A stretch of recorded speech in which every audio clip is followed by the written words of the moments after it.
पेंडू खेतर के दुकान की आप गल करते हैं कि क्यों आखिर जो पेंडू खेतर के जो सेहत सहूलतों के मामलों की आप गल करते हैं क्यों इन्ना वड्डा खलवाड़ कहण नूं 70% वसों जी साडी पेंडू इलाकों नाल संबंध रखती है।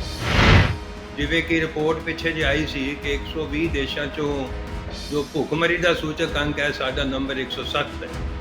ऐसे हालात विच लोगों की सेहत बारे तो तुसीं सहजे ही अंदाज़ा लगा सकते हो कि सेहत का की हाल होएगा कि हर साल सेहत सेवावां ते अपनी जेब विचों खर्च करने के कारण 6.3 करोड़ लोग गरीबी विच धक्के जाते हैं। ये सरकार का अपना बयान है, ये साडी भारत सरकार का।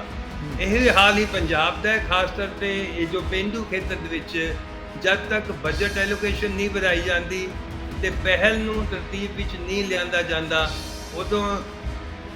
उदों तक पंजाब की खास तौर पर पेंडू खेतर की सेहत में सुधार नहीं हो सकता। 2018 तो लैके 2022 तक 1191 करोड़ आयुष्मान योजना के तहत मिलिया सीगा। वो पैसा इन्होंने मिसयूज जिहदी वजह करके भारत सरकार ने जिहड़ा अगलियां किश्तां देनियां बंद कर दित्तियां कि अपना भारत सरकार की पॉलिसी है जिस काम लई भी पैसा दिता जाता हैगा ओदा वरतों सर्टिफिकेट देना हुंदा आ।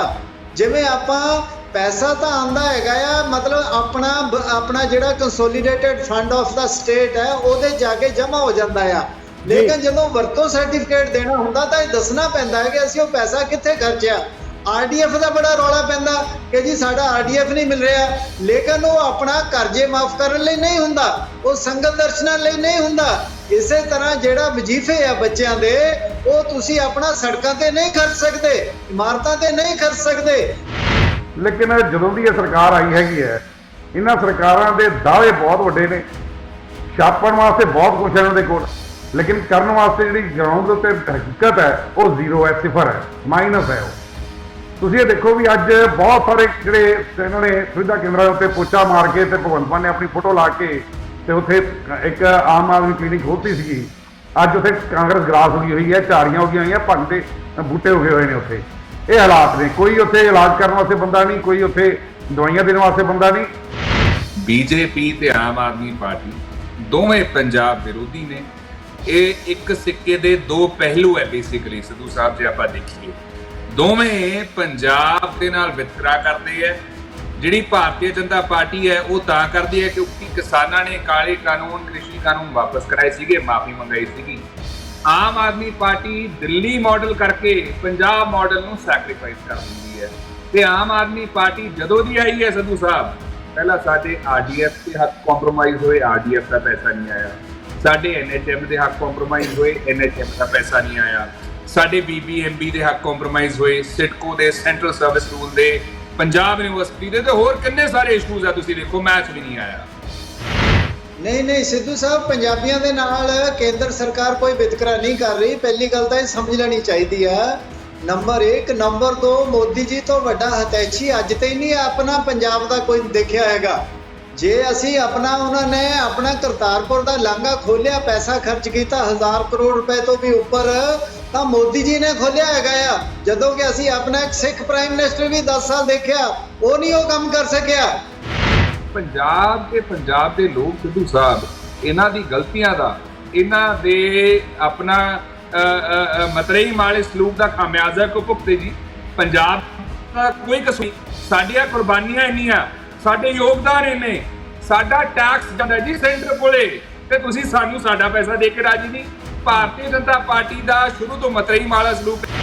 ਸੋ ਆਮ ਆਦਮੀ ਪਾਰਟੀ ਦੀ ਸਰਕਾਰ ਤੇ ਇਨਕੁਆਇਰੀ ਆਰਡਰ ਕਰੋ, ਲੇਕਿਨ ਪੰਜਾਬ ਤੋਂ ਦੇ ਹੱਕ ਖੋਣ ਦੀ ਕੋਸ਼ਿਸ਼ ਨਾ ਕਰੋ। ਪੰਜਾਬ ਤੋਂ ਦੇ ਪੈਸੇ ਜਿਹੜੇ ਬਣਦੇ ਆ, ਅਸੀਂ ਟੈਕਸ ਦਿੰਦੇ ਆ, ਕੋਈ ਤੁਹਾਡੇ ਤੋਂ ਅਸੀਂ ਡੋਨੇਸ਼ਨ ਨਹੀਂ ਮੰਗ ਰਹੇ, ਸਾਡਾ ਹੱਕ ਹੈ ਤੇ ਦੂਜੇ ਸੂਬਿਆਂ ਨੂੰ ਮਿਲ ਸਕਦੇ ਆ। ਲਾਸਟ ਪੁਆਇੰਟ ਹੈ, ਜੇ ਦੂਜੇ ਸੂਬਿਆਂ ਨੂੰ ਪੈਸੇ ਦਿੰਦੇ ਹੋ ਤੇ ਪੰਜਾਬ ਨਾਲ ਵਿਤਕਰਾ ਕਿਉਂ?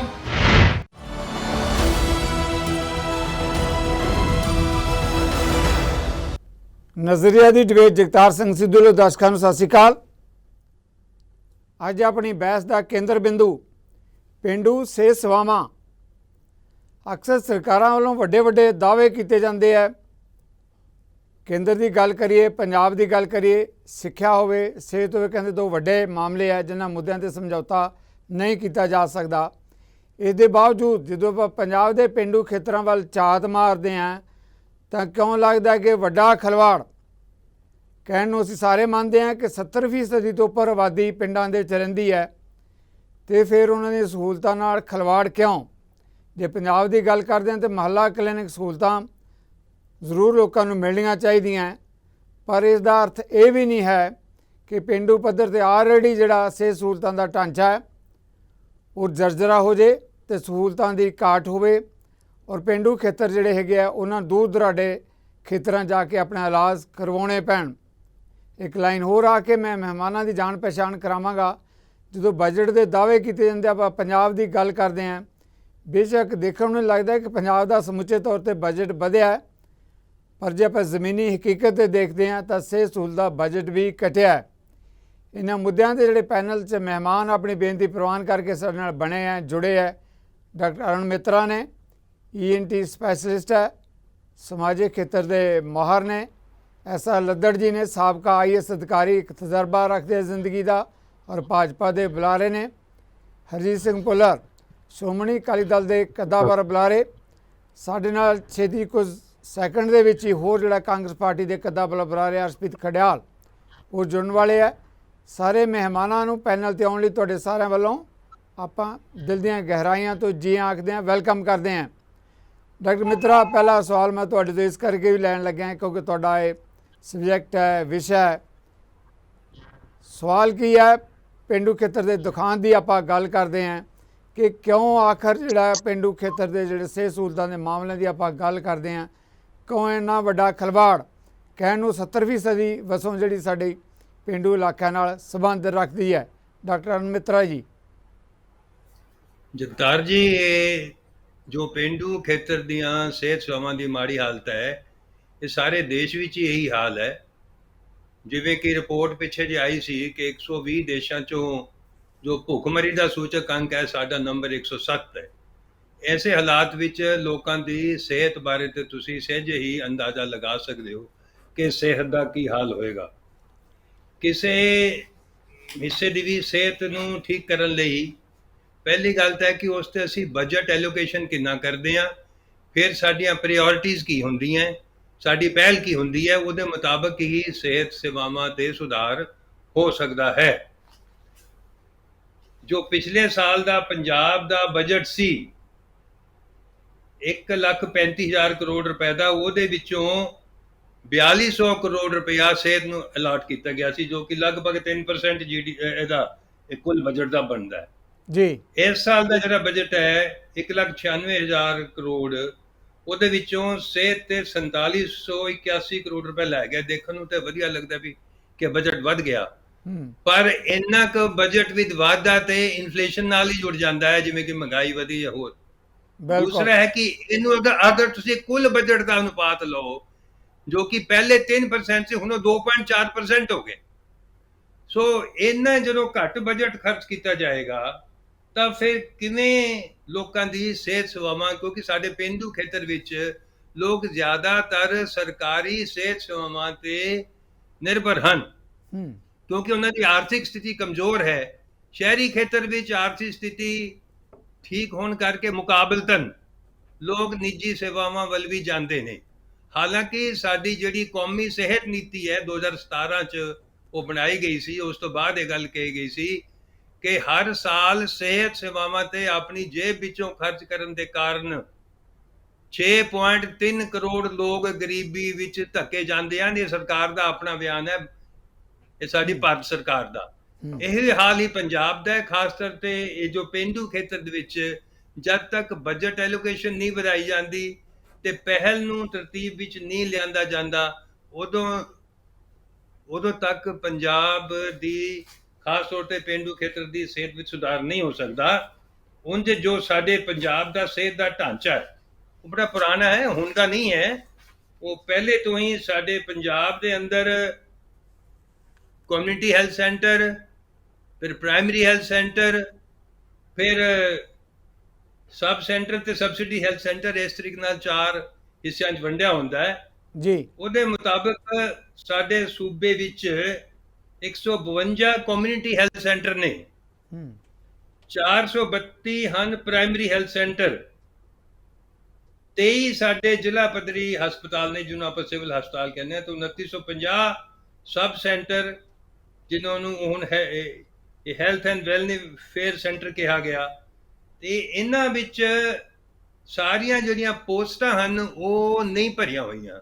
ਸਪੈਸ਼ਲਿਸਟਾਂ ਦੀਆਂ ਪੋਸਟਾਂ ਖਾਲੀ ਪਈਆਂ ਹਨ, ਸਟਾਫ ਨਰਸਾਂ ਦੀਆਂ ਪੋਸਟਾਂ ਖਾਲੀ ਪਈਆਂ ਹਨ, ਤੇ ਆਸ਼ਾ ਵਰਕਰ, ਆਂਗਨਵਾੜੀ ਵਰਕਰ ਜਿਹੜੇ ਉੱਥੇ ਕੰਮ ਕਰ ਰਹੇ ਹਨ ਉਹ ਕੱਚੇ ਮੁਲਾਜ਼ਮ ਦੇ ਤੌਰ ਤੇ ਕੰਮ ਕਰ ਰਹੇ ਹਨ।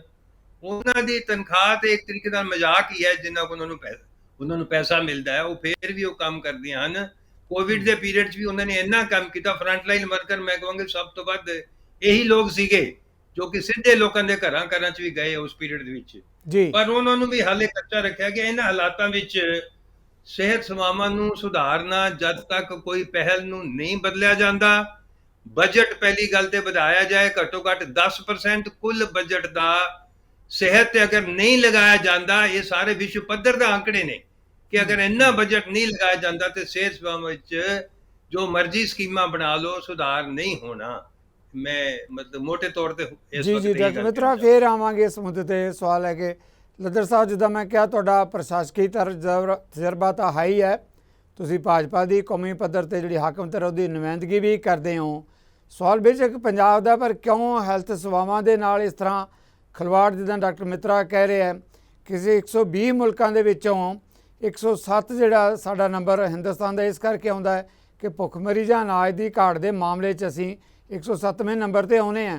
ਜੇ ਖਾਣ ਨੂੰ ਰੋਟੀ ਨਹੀਂ ਰਜ਼ਮੀ ਮਿਲੇਗੀ ਤੇ ਸਿਹਤ ਸਹੂਲਤਾਂ ਤਾਂ ਬਾਅਦ ਦੀ ਗੱਲ ਹੈ। ਜਦੋਂ ਆਪਾਂ ਪੰਜਾਬ ਦੀ ਗੱਲ ਕਰਦੇ ਹਾਂ, ਤੁਸੀਂ ਲੰਬਾ ਸਮਾਂ ਪੰਜਾਬ ਦੀ ਸੇਵਾ ਕੀਤੀ ਹੈ, ਪ੍ਰਾਇਮਰੀ ਹੈਲਥ ਸੈਂਟਰਾਂ ਦੀ ਗੱਲ ਕਰ ਲਈਏ, ਦੂਜੇ ਜਿਹੜੀਆਂ ਡਿਸਪੈਂਸਰੀਜ਼ ਦੀ ਗੱਲ ਕਰ ਲਈਏ, ਜਿਹੜੀ ਰੂਰਲ ਸਾਈਡ ਆ ਉੱਥੇ ਕਿਉਂ ਐਡੀ ਬਣੀ ਅਣਦੇਖੀ ਹੋ ਰਹੀ ਹੈ। ਹਾਲਾਂਕਿ ਬੁਨਿਆਦੀ ਢਾਂਚਾ, ਜਿੱਦਾਂ ਡਾਕਟਰ ਮਿੱਤਰਾ ਵੀ ਕਹਿ ਰਹੇ ਕਿ ਸਾਡੇ ਕੋਲ ਪੁਰਾਣਾ ਲੰਬੇ ਸਮੇਂ ਤੋਂ ਚੱਲਿਆ ਆ ਰਿਹਾ, ਪਰ ਇਸ ਦੇ ਬਾਵਜੂਦ ਜਿਹੜਾ ਹੈਗਾ ਕਿਉਂ ਨਹੀਂ ਉਹਨੂੰ ਸਟਰੈਂਥਨ ਕੀਤਾ ਜਾ ਰਿਹਾ। ਉੱਥੇ ਐਮਰਜੈਂਸੀ ਹੈਲਥ ਸੇਵਾਵਾਂ ਦੀ ਗੱਲ ਕਰਦੇ ਹਾਂ, ਮੈਡੀਕਲ ਸਹੂਲਤਾਂ ਦੀ ਗੱਲ ਕਰਦੇ ਹਾਂ, ਡਾਕਟਰ ਦੀ ਗੱਲ ਕਰਦੇ ਹਾਂ, ਕਿਉਂ ਸਾਰੇ ਕੋਈ ਨਾਲ ਖਿਲਵਾੜ ਦੇਖਦੇ ਹੋ ਨਜ਼ਰ ਆ ਰਿਹਾ ਹੈ ਲੱਦਰ ਸਾਹਿਬ?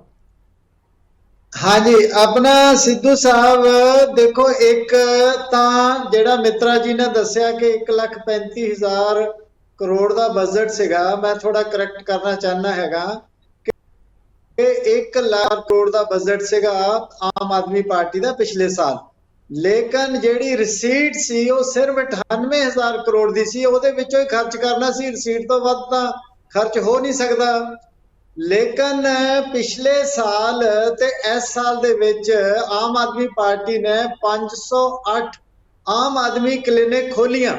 ਲੇਕਿਨ ਇਹ ਜਿਹੜਾ ਪੈਸਾ 2018 ਤੋਂ ਲੈ ਕੇ 2022 ਤੱਕ 1191 ਕਰੋੜ ਆਯੁਸ਼ਮਾਨ ਯੋਜਨਾ ਦੇ ਤਹਿਤ ਮਿਲਿਆ ਸੀਗਾ, ਉਹ ਪੈਸਾ ਇਹਨਾਂ ਨੇ ਮਿਸਯੂਜ਼, ਜਿਹਦੀ ਵਜ੍ਹਾ ਕਰਕੇ ਭਾਰਤ ਸਰਕਾਰ ਨੇ ਜਿਹੜਾ ਅਗਲੀਆਂ ਕਿਸ਼ਤਾਂ ਦੇਣੀਆਂ ਬੰਦ ਕਰ ਦਿੱਤੀਆਂ। ਤੇ ਇਸ ਸਾਲ ਤੇ ਅਗਲੇ ਸਾਲਾਂ ਦੇ ਵਿੱਚ ਅਗਰ ਇਹਨਾਂ ਕਰੈਕਟ ਨਾ ਕੀਤਾ ਆਮ ਆਦਮੀ ਪਾਰਟੀ ਨੇ, ਤਾਂ ਇਹ ਪੈਸਾ ਵੀ ਨਹੀਂ ਮਿਲਣਾ।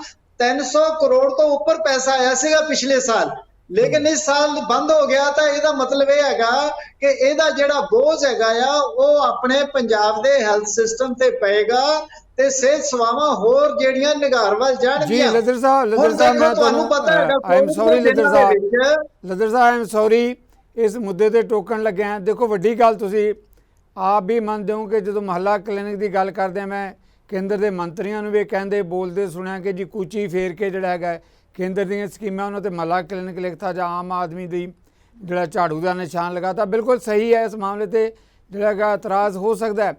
ਪਰ ਲੱਦਰ ਸਾਹਿਬ, ਪੰਜਾਬੀਆਂ ਦਾ ਕੀ ਕਸੂਰ ਹੈ ਜੇ 300 ਕਰੋੜ ਰੁਪਇਆ ਆਪਾਂ ਜਾਣਦੇ ਹਾਂ, ਜਦੋਂ ਕਿ ਆਦਮੀ ਜਿਹੜਾ ਹੈਗਾ ਹਸਪਤਾਲ ਜਾ ਕੇ ਖੜਾ ਹੁੰਦਾ ਤਾਂ ਆਪਣੀ ਜੇਬ ਵੱਲ ਦੇਖਦਾ ਹੈ ਕਿ ਡਾਕਟਰ ਕਿੰਨੇ ਪੈਸੇ ਮੰਗੇਗਾ, ਪ੍ਰਾਈਵੇਟ ਖੇਤਰ ਜਾ ਕੇ ਇਲਾਜ ਕਿੰਨੇ ਮਹਿੰਗੇ ਆ, ਔਰ ਹਜ਼ਾਰਾਂ ਲੋਕ ਇਸ ਕਰਕੇ ਆਪਣੀ ਜਾਨਾਂ ਤੋਂ ਹੱਥ ਧੋ ਬੈਠਦੇ ਆ ਕਿਉਂਕਿ ਉਹਨਾਂ ਕੋਲ ਇਲਾਜ ਲਈ ਪੈਸਾ ਨਹੀਂ ਹੁੰਦਾ। ਤੇ ਫਿਰ 300 ਕਰੋੜ ਰੁਪਇਆ ਜੇ ਰੁਕਿਆ ਗਿਆ ਸਰਕਾਰ ਦੇ ਨਾਲ ਜਿਵੇਂ ਮਰਜ਼ੀ ਨਜਿੱਠਿਆ ਜਾਵੇ, ਪਰ ਲੱਗਦਾ ਨਹੀਂ ਕਿ ਕਿਤੇ ਪੰਜਾਬ ਦੇ ਹੱਕਾਂ ਦੇ, ਪੰਜਾਬ ਦੇ ਲੋਕਾਂ ਤੇ ਡਾਕਾ ਹੈ ਲੱਦਰ ਸਾਹਿਬ ਇਹ?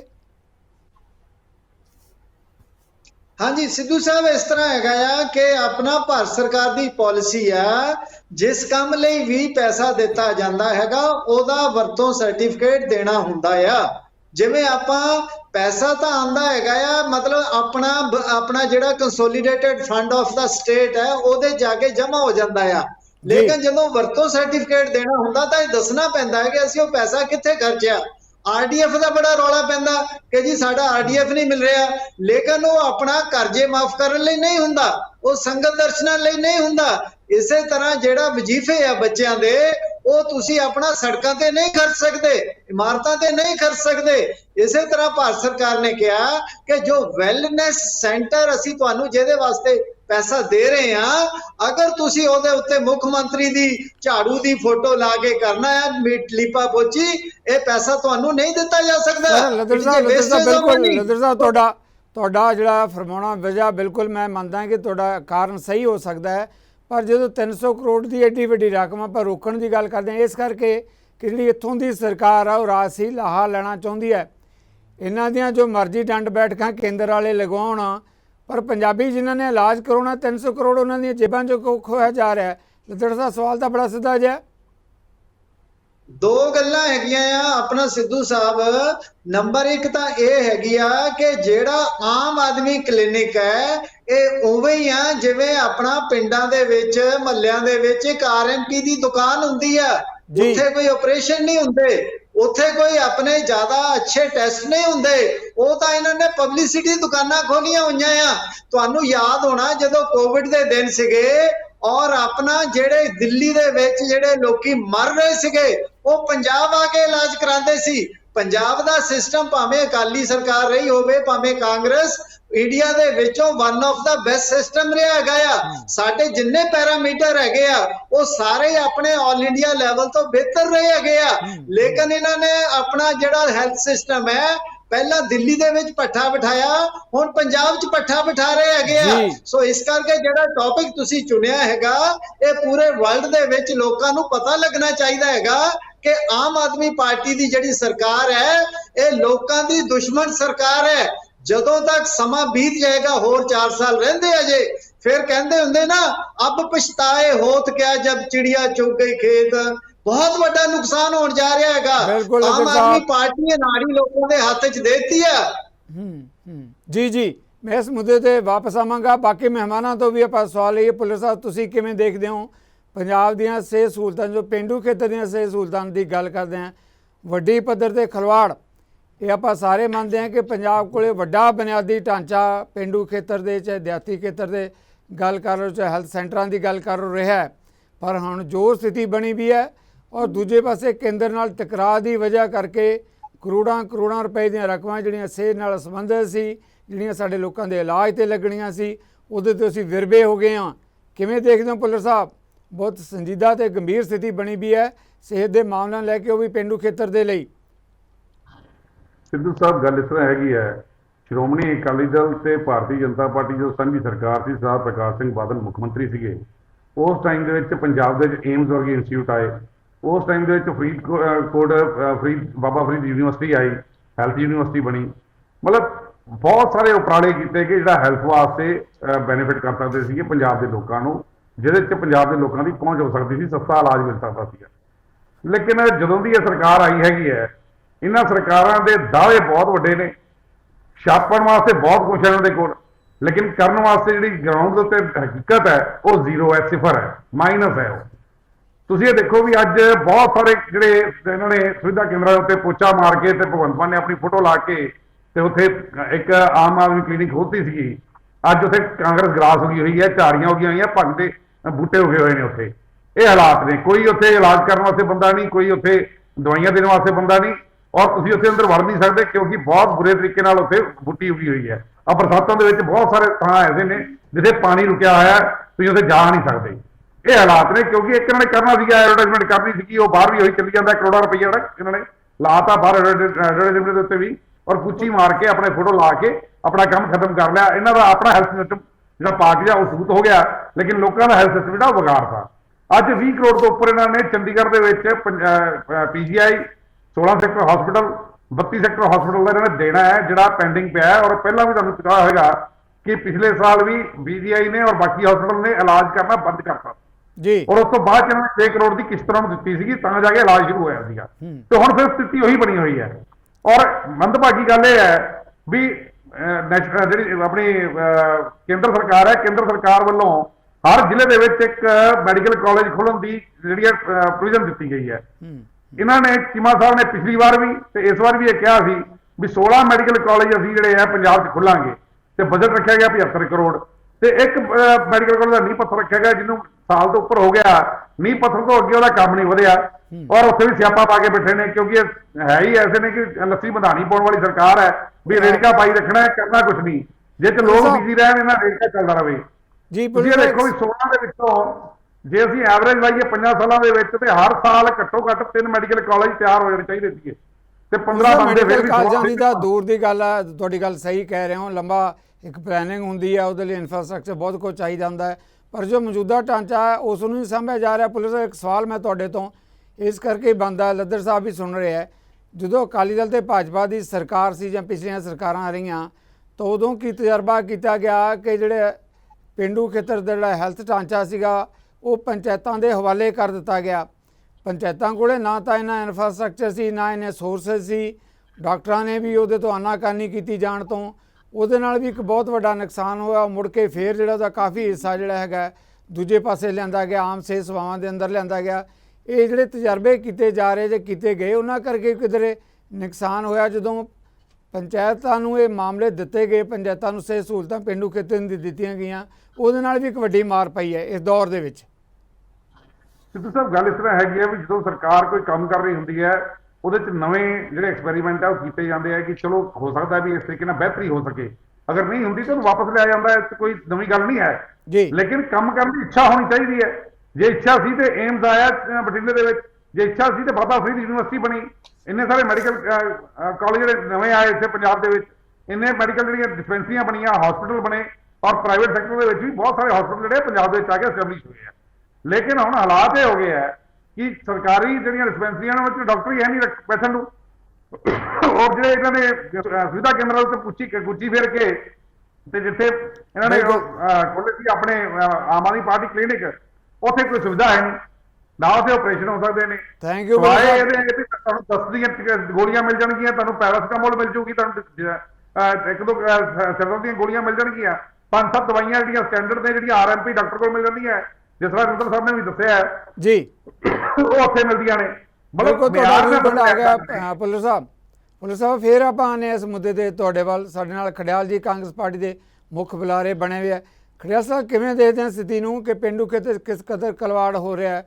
ਉਸ ਖਿਲਵਾੜ ਦੇ ਲਈ ਪੰਜਾਬ ਸਰਕਾਰ ਦਾ ਜ਼ਿੰਮੇਵਾਰ ਹਾਈ ਹੈ, ਕੇਂਦਰ ਵੱਲੋਂ ਉਹਨਾਂ ਸਕੀਮਾਂ ਨਾਲ ਟਕਰਾਅ ਦੀ ਵਜ੍ਹਾ ਕਰਕੇ ਜਿਹੜੇ ਕਿਤੇ ਫੰਡ ਰੋਕੇ ਗਏ ਆ ਜਾਂ ਰੋਕੇ ਜਾ ਰਹੇ ਆ, ਉਹ ਵੀ ਇੱਕ ਬਹੁਤ ਵੱਡਾ ਕਾਰਨ ਬਣ ਰਿਹਾ ਇਸ ਖਿਲਵਾੜ ਦਾ। ਖੜਿਆਲ ਸਾਹਿਬ। ਧੰਨਵਾਦ ਸਿੱਧੂ ਸਾਹਿਬ ਸਵਾਲ ਲਈ। ਮੈਂ ਇੱਕ ਚੀਜ਼ ਸਪਸ਼ਟ ਕਰਦਾ, ਬੀਜੇਪੀ ਤੇ ਆਮ ਆਦਮੀ ਪਾਰਟੀ ਦੋਵੇਂ ਪੰਜਾਬ ਵਿਰੋਧੀ ਨੇ। ਇਹ ਇੱਕ ਸਿੱਕੇ ਦੇ ਦੋ ਪਹਿਲੂ ਹੈ ਬੇਸਿਕਲੀ ਸਿੱਧੂ ਸਾਹਿਬ, ਜੇ ਆਪਾਂ ਦੇਖੀਏ ਦੋਵੇਂ ਪੰਜਾਬ ਦੇ ਨਾਲ ਵਿਤਕਰਾ ਕਰਦੇ ਹੈ। ਜਿਹੜੀ ਭਾਰਤੀ ਜਨਤਾ ਪਾਰਟੀ ਹੈ ਉਹ ਤਾਂ ਕਰਦੀ ਹੈ ਕਿਉਂਕਿ ਕਿਸਾਨਾਂ ਨੇ ਕਾਲੇ ਕਾਨੂੰਨ, ਕ੍ਰਿਸ਼ੀ ਕਾਨੂੰਨ ਵਾਪਸ ਕਰਾਏ ਸੀਗੇ, ਮਾਫੀ ਮੰਗਾਈ ਸੀਗੀ। ਆਮ ਆਦਮੀ ਪਾਰਟੀ ਦਿੱਲੀ ਮਾਡਲ ਕਰਕੇ ਪੰਜਾਬ ਮਾਡਲ ਨੂੰ ਸੈਕਰੀਫਾਈਸ ਕਰ ਦਿੰਦੀ ਹੈ। ਤੇ ਆਮ ਆਦਮੀ ਪਾਰਟੀ ਜਦੋਂ ਦੀ ਆਈ ਹੈ ਸਿੱਧੂ ਸਾਹਿਬ, ਪਹਿਲਾਂ ਸਾਡੇ RDF ਦੇ ਹੱਕ ਕੰਪਰੋਮਾਈਜ਼ ਹੋਏ, RDF ਦਾ ਪੈਸਾ ਨਹੀਂ ਆਇਆ। ਸਾਡੇ NHM ਦੇ ਹੱਕ ਕੰਪਰੋਮਾਈਜ਼ ਹੋਏ, NHM ਦਾ ਪੈਸਾ ਨਹੀਂ ਆਇਆ। ਸਾਡੇ BBMB ਦੇ ਹੱਕ ਕੰਪਰੋਮਾਈਜ਼ ਹੋਏ, ਸਿਟਕੋ ਦੇ, ਸੈਂਟਰਲ ਸਰਵਿਸ ਰੂਲ ਦੇ, ਪੰਜਾਬ ਯੂਨੀਵਰਸਿਟੀ ਦੇ ਤੇ ਹੋਰ ਕਿੰਨੇ ਸਾਰੇ ਇਸ਼ੂਜ਼ ਆ, ਤੁਸੀਂ ਦੇਖੋ ਮੈਚ ਵੀ ਨਹੀਂ ਆਇਆ। ਤੇ ਇਹ ਦੋਵੇਂ ਸਰਕਾਰਾਂ ਨਾ ਮਤਲਬ ਰਾ ਕੇ ਪੰਜਾਬ ਨੂੰ ਬਰਬਾਦ ਕਰਨ ਦੀ ਕੋਸ਼ਿਸ਼ ਕਰ ਰਹੀ ਹੈ ਤੇ ਜਵਾਬ ਇਹਨਾਂ ਨੂੰ ਲੋਕ ਦੇਣਗੇ ਹੁਣ ਆਉਣ ਵਾਲੇ ਟਾਈਮ ਦੇ ਵਿੱਚ। ਦੂਜਾ ਤੁਸੀਂ ਦੇਖੋ ਕਿ ਮਿਨਿਸਟਰੀ ਆਫ ਹੈਲਥ ਜਿਹੜੀ ਹੈ ਐਂਡ ਫੈਮਿਲੀ ਵੈਲਫੇਅਰ ਨੇ ਵਾਰਨਿੰਗ ਦਿੱਤੀ ਸੀ ਵੀ 300 ਕਰੋੜ ਰੁਪਇਆ ਜੇ ਤੁਸੀਂ ਆਯੁਸ਼ਮਾਨ ਭਾਰਤ ਦੇ ਤਹਿਤ ਹੈਲਥ ਐਂਡ ਵੈਲਨੈਸ ਸੈਂਟਰਸ ਦਾ ਨਾਮ ਬਦਲ ਕੇ ਆਮ ਆਦਮੀ ਕਲੀਨਿਕ ਕੀਤਾ, ਰੀਬ੍ਰਾਂਡਿੰਗ ਕੀਤੀ, ਪੈਸੇ ਨਹੀਂ ਦੇਵਾਂਗੇ। ਉਹਦੇ ਬਾਵਜੂਦ ਆਮ ਆਦਮੀ ਪਾਰਟੀ ਨੇ ਵਾਰਨਿੰਗ ਇਗਨੋਰ ਕਰਤੀ ਤੇ ਜਿਹੜੇ ਪੰਜਾਬ ਦੇ ਬੰਦੇ ਪੈਸੇ ਸੀਗੇ ਪੰਜਾਬ ਕੋਲੇ ਆਉਣ ਨਹੀਂ ਦਿੱਤੇ। ਹੁਣ ਇੱਥੇ ਦੋਵੇਂ ਰਿਸਪੌਂਸਿਬਲ ਹੈ। ਬੀਜੇਪੀ ਕਿਵੇਂ? ਬੀਜੇਪੀ ਕੋਈ ਮੌਕਾ ਨਹੀਂ ਛੱਡਦੀ, ਮੌਕਾ ਭਾਲਦੀ ਹੁੰਦੀ ਹੈ, ਮੌਕੇ ਦੀ ਤਲਾਸ਼ ਦੇ ਵਿੱਚ ਹੁੰਦੀ ਹੈ, ਕਦੋਂ ਅਸੀਂ ਮਤਰੇਈ ਮਾਲਾ ਪੰਜਾਬ ਦੇ ਨਾਲ ਕਦੋਂ ਪੰਜਾਬ ਦੇ ਨਾਲ ਮਤਰੇਈ ਮਾਲਾ ਸਲੂਕ ਕਰੀਏ। ਤੇ ਆਮ ਆਦਮੀ ਪਾਰਟੀ ਉਹ ਚੌਕੀਦਾਰ ਹੈ, ਕਮਜ਼ੋਰ ਚੌਕੀਦਾਰ, ਜੋ ਸਾਡੇ ਹੱਕਾਂ ਤੇ, ਜੋ ਸਾਡੀ ਰਾਈਟਸ ਤੇ ਸੋ ਰਹੀ ਹੈ। ਪਹਿਰਾ ਦਾ ਕੀ ਲੈਣਾ ਸੀਗਾ, ਲੜਨਾ ਦਾ ਕੀ ਸੀਗਾ, ਉਹਨਾਂ ਤੇ ਬਸ ਸੋ ਰਹੀ ਹੈ। ਤੇ ਪੰਜਾਬ ਤੇ ਪੰਜਾਬ ਦੇ ਲੋਕ ਸਿੱਧੂ ਸਾਹਿਬ ਇਹਨਾਂ ਦੀ ਗਲਤੀਆਂ ਦਾ, ਇਹਨਾਂ ਦੇ ਆਪਣਾ ਮਤਰੇਈ ਮਾਲੇ ਸਲੂਕ ਦਾ ਖਾਮਿਆਜ਼ਾ ਕੋ ਭੁਗਤੇ ਜੀ। ਪੰਜਾਬ ਦਾ ਕੋਈ ਕਸੂਰ ਨਹੀਂ, ਸਾਡੀਆਂ ਕੁਰਬਾਨੀਆਂ ਇੰਨੀਆਂ, ਸਾਡੇ ਯੋਗਦਾਨ ਇੰਨੇ, ਸਾਡਾ ਟੈਕਸ ਜਾਂਦਾ ਜੀ ਸੈਂਟਰ ਕੋਲੇ, ਤੇ ਤੁਸੀਂ ਸਾਨੂੰ ਸਾਡਾ ਪੈਸਾ ਦੇ ਕੇ ਰਾਜੀ ਨਹੀਂ। ਭਾਰਤੀ ਜਨਤਾ ਪਾਰਟੀ ਦਾ ਸ਼ੁਰੂ ਤੋਂ ਮਤਰੇਈ ਮਾਲਾ ਸਲੂਕ ਰਿਹਾ। ਮੈਂ ਦੱਸਦਾ ਕਿਵੇਂ। ਇਹਨਾਂ ਨੇ ਸਾਨੂੰ ਬਜਟ ਨਹੀਂ ਕੋਈ ਵਧੀਆ ਦਿੱਤਾ। ਬਜਟ ਐਲੋਕੇਸ਼ਨ ਦੀ ਜਦੋਂ ਵਾਰੀ ਸੀਗੀ, ਬਹੁਤ ਥੋੜਾ ਬਜਟ ਐਲੋਕੇਟ ਕੀਤਾ। 45,000 ਕਰੋੜ ਦਾ ਪੈਕੇਜ ਦੇਵਾਂਗੇ ਕਿਹਾ ਸੀਗਾ, ਉਹ ਵੀ ਨਹੀਂ ਦਿੱਤਾ ਇਹਨਾਂ ਨੇ। ਹੋਰ ਜਿਹੜੇ ਸਾਡੇ ਫੰਡ ਰੋਕੇ ਹੈ, ਪੈਕੇਜ ਨਹੀਂ ਆਉਣ ਦਿੱਤੇ, ਫੰਡਸ ਨਹੀਂ ਆਉਣ ਦਿੱਤੇ, ਹੋਰ ਪ੍ਰੋਜੈਕਟ ਨਹੀਂ ਆਉਣ ਦਿੱਤੇ। ਸਭ ਨੂੰ ਪਤਾ ਹੈ ਬੀਜੇਪੀ ਪੰਜਾਬ ਦੇ ਨਾਲ ਪੰਜਾਬ ਵਿਰੋਧੀ ਸਲੂਕ ਕਰਦੀ ਹੈ, ਕਿਉਂਕਿ ਪੰਜਾਬ ਨੇ ਕਦੇ ਸਵੀਕਾਰ ਨਹੀਂ ਕੀਤਾ। ਅਖੀਰਲਾ ਪੁਆਇੰਟ ਮੈਂ ਆਮ ਆਦਮੀ ਪਾਰਟੀ ਦੀ ਸਰਕਾਰ ਨੂੰ ਇੱਕ ਗੱਲ ਕਹੂੰਗਾ ਕਿ ਇੱਕ ਘਾਟਾ ਤੁਹਾਡੇ ਕਰਕੇ ਪਿਆ। ਇੱਕ ਰੂਲ ਸੀਗਾ, ਰੂਲ ਤੁਸੀਂ ਵਾਇਲੇਟ ਕਰਤਾ ਰੀਬ੍ਰਾਂਡਿੰਗ ਦਾ, ਤੇ ਜੇ ਹੁਣ ਤੁਹਾਡੇ ਕਰਕੇ ਪੰਜਾਬ ਨੂੰ ਘਾਟਾ ਪਿਆ 676 ਕਰੋੜ ਰੁਪਏ ਦੇ ਨੇੜੇ ਦਾ, ਤਾਂ ਇਹ ਘਾਟਾ ਵੀ ਤੁਸੀਂ ਪੂਰਾ ਕਰੋਗੇ। 10,000 ਕਰੋੜ ਕਿਹਾ ਸੀ ਨਾ ਮਾਈਨਿੰਗ ਚੋਂ ਕੱਢਾਂਗੇ, 20,000 ਕਰੋੜ ਕਿਹਾ ਸੀ ਨਾ, ਤੇ 10,000 ਕਰੋੜ ਲਿਕਰ ਚੋਂ ਕਿਹਾ ਸੀਗਾ, 20,000 ਕਰੋੜ ਮਾਈਨਿੰਗ ਚੋਂ ਕਿਹਾ ਸੀਗਾ, ਕੱਢ ਕੇ ਪੰਜਾਬ ਦੇ ਵੈਲਫੇਅਰ ਤੇ ਲਾਵਾਂਗੇ। ਉਹ ਕੱਢ ਕੇ ਲਾਉਣਾ ਸ਼ੁਰੂ ਕਰੋ ਤੇ ਆ ਜਿਹੜਾ ਘਾਟਾ ਪਿਆ ਪੂਰਾ ਕਰੋ। ਬੀਜੇਪੀ ਨੂੰ ਮੈਂ ਇੱਕ ਗੱਲ ਕਹੂੰਗਾ ਲੱਦੜ ਸਾਹਿਬ ਨੂੰ ਕਿ ਲੱਦੜ ਸਾਹਿਬ, ਆਮ ਆਦਮੀ ਪਾਰਟੀ ਆਮ ਆਦਮੀ ਪਾਰਟੀ ਲੱਦੜ ਸਾਹਿਬ ਇਨਕੰਪੀਟੈਂਟ ਹੈ, ਇਨਐਕਸਪੀਰੀਅੰਸਡ ਹੈ। ਉਹਨਾਂ ਨੂੰ ਪਤਾ ਕੁਝ ਨਹੀਂ, ਰੂਲਸ ਵਾਇਲੇਟ ਕਰ ਦਿੰਦੇ ਆ। ਦਿੱਲੀ ਮਾਡਲ ਪੈ ਰਿਹਾ ਉਹਨਾਂ ਨੂੰ, ਨੋ ਡਾਊਟ ਅਬਾਊਟ ਇਟ। ਪਰ ਪੰਜਾਬ ਨੂੰ ਕਿਉਂ ਸਜ਼ਾ ਦੇ ਰਹੇ ਹੋ? ਪੰਜਾਬ ਨੇ ਤਾਂ ਕੋਈ ਗਲਤੀ ਕੀਤੀ ਨਹੀਂ। ਪੰਜਾਬ ਨੇ ਬਿਲਕੁਲ ਪੰਜਾਬ ਦਾ ਤਾਂ ਕੋਈ ਕਸੂਰ ਨਹੀਂ। ਅਸੀਂ ਜੇ ਟੈਕਸ ਦਿੰਨੇ ਆ, ਸਾਡਾ ਹੱਕ ਹੈ। ਤੁਹਾਨੂੰ ਵੱਡਾ ਦਰਵਾਜ਼ਾ ਚਾਹੀਦਾ ਸੀਗਾ। ਲਾਸਟ ਪੁਆਇੰਟ ਅਸਿਤ ਸਾਹਿਬ ਕੰਪਲੀਟ ਕਰ ਲੈਂਦੋ ਕਿ ਜੇ ਆਮ ਆਦਮੀ ਪਾਰਟੀ ਦੀ ਸਰਕਾਰ ਕੋਈ ਗਲਤੀ ਕਰ ਰਹੀ ਹੈ, ਉਹਨਾਂ ਨੂੰ ਸਜ਼ਾ ਦਿਓ। ਤੁਸੀਂ ਪੰਜਾਬ ਨੂੰ ਸਜ਼ਾ ਦੇਣ ਦਾ ਕੀ ਮਤਲਬ ਹੈ? ਸਾਹਮਣੇ ਆਇਆ ਜੀ। ਆਪਾਂ ਜਵਾਬ ਲੈਣੇ ਲੱਦੜ ਸਾਹਿਬ, ਬਾਕੀ ਮਹਿਮਾਨਾਂ ਤੋਂ ਮੈਂ ਸਵਾਲ ਲੈਣੇ, ਪਰ ਗੱਲ ਤੁਹਾਡੇ ਤੋਂ ਸਵਾਲ ਤੁਹਾਡੇ ਵੱਲ ਆ ਰਿਹਾ ਹੈ ਕਿ ਠੀਕ ਹੈ ਕਿ ਆਮ ਆਦਮੀ ਪਾਰਟੀ ਦਾ ਤਜਰਬਾ ਨਹੀਂ ਜਾਂ ਉਹਦੀਆਂ ਗਲਤੀਆਂ ਹੈਗੀਆਂ, ਪਰ ਇਹਦਾ ਖਮਿਆਜ਼ਾ ਪੰਜਾਬੀ ਕਿਉਂ ਭੁਗਤਣ? ਜੇ ਟਕਰਾਅ ਕੇਂਦਰ ਦੇ ਨਾਲ ਹੈ ਜਾਂ ਕੁਝ ਵਜ੍ਹਾ ਕਰਕੇ ਪੰਜਾਬ ਵਾਲੀ ਸਰਕਾਰ ਗਲਤੀਆਂ ਕਰ ਰਹੀ ਹੈ, ਤਾਂ ਪੰਜਾਬੀਆਂ ਨੂੰ ਸਜ਼ਾ ਕਿਉਂ ਮਿਲ ਰਹੀ ਹੈ? ਕੀ ਲੱਗਦਾ ਹੈ ਕਿ ਕੇਂਦਰ ਸਰਕਾਰ ਪੰਜਾਬੀਆਂ ਨਾਲ ਵਿਤਕਰਾ ਕਰ ਰਹੀ ਹੈ? ਇਹ ਕਿਹਾ ਗਿਆ ਕਾਂਗਰਸ ਵੱਲੋਂ। ਨਹੀਂ ਸਿੱਧੂ ਸਾਹਿਬ, ਪੰਜਾਬੀਆਂ ਦੇ ਨਾਲ ਕੇਂਦਰ ਸਰਕਾਰ ਕੋਈ ਵਿਤਕਰਾ ਨਹੀਂ ਕਰ ਰਹੀ। ਪਹਿਲੀ ਗੱਲ ਤਾਂ ਇਹ ਸਮਝ ਲੈਣੀ ਚਾਹੀਦੀ ਹੈ। ਨੰਬਰ 1। ਨੰਬਰ 2, ਮੋਦੀ ਜੀ ਤੋਂ ਵੱਡਾ ਹਤੈਸ਼ੀ ਅੱਜ ਤੇ ਨਹੀਂ ਆਪਣਾ ਪੰਜਾਬ ਦਾ ਕੋਈ ਦੇਖਿਆ ਹੈਗਾ।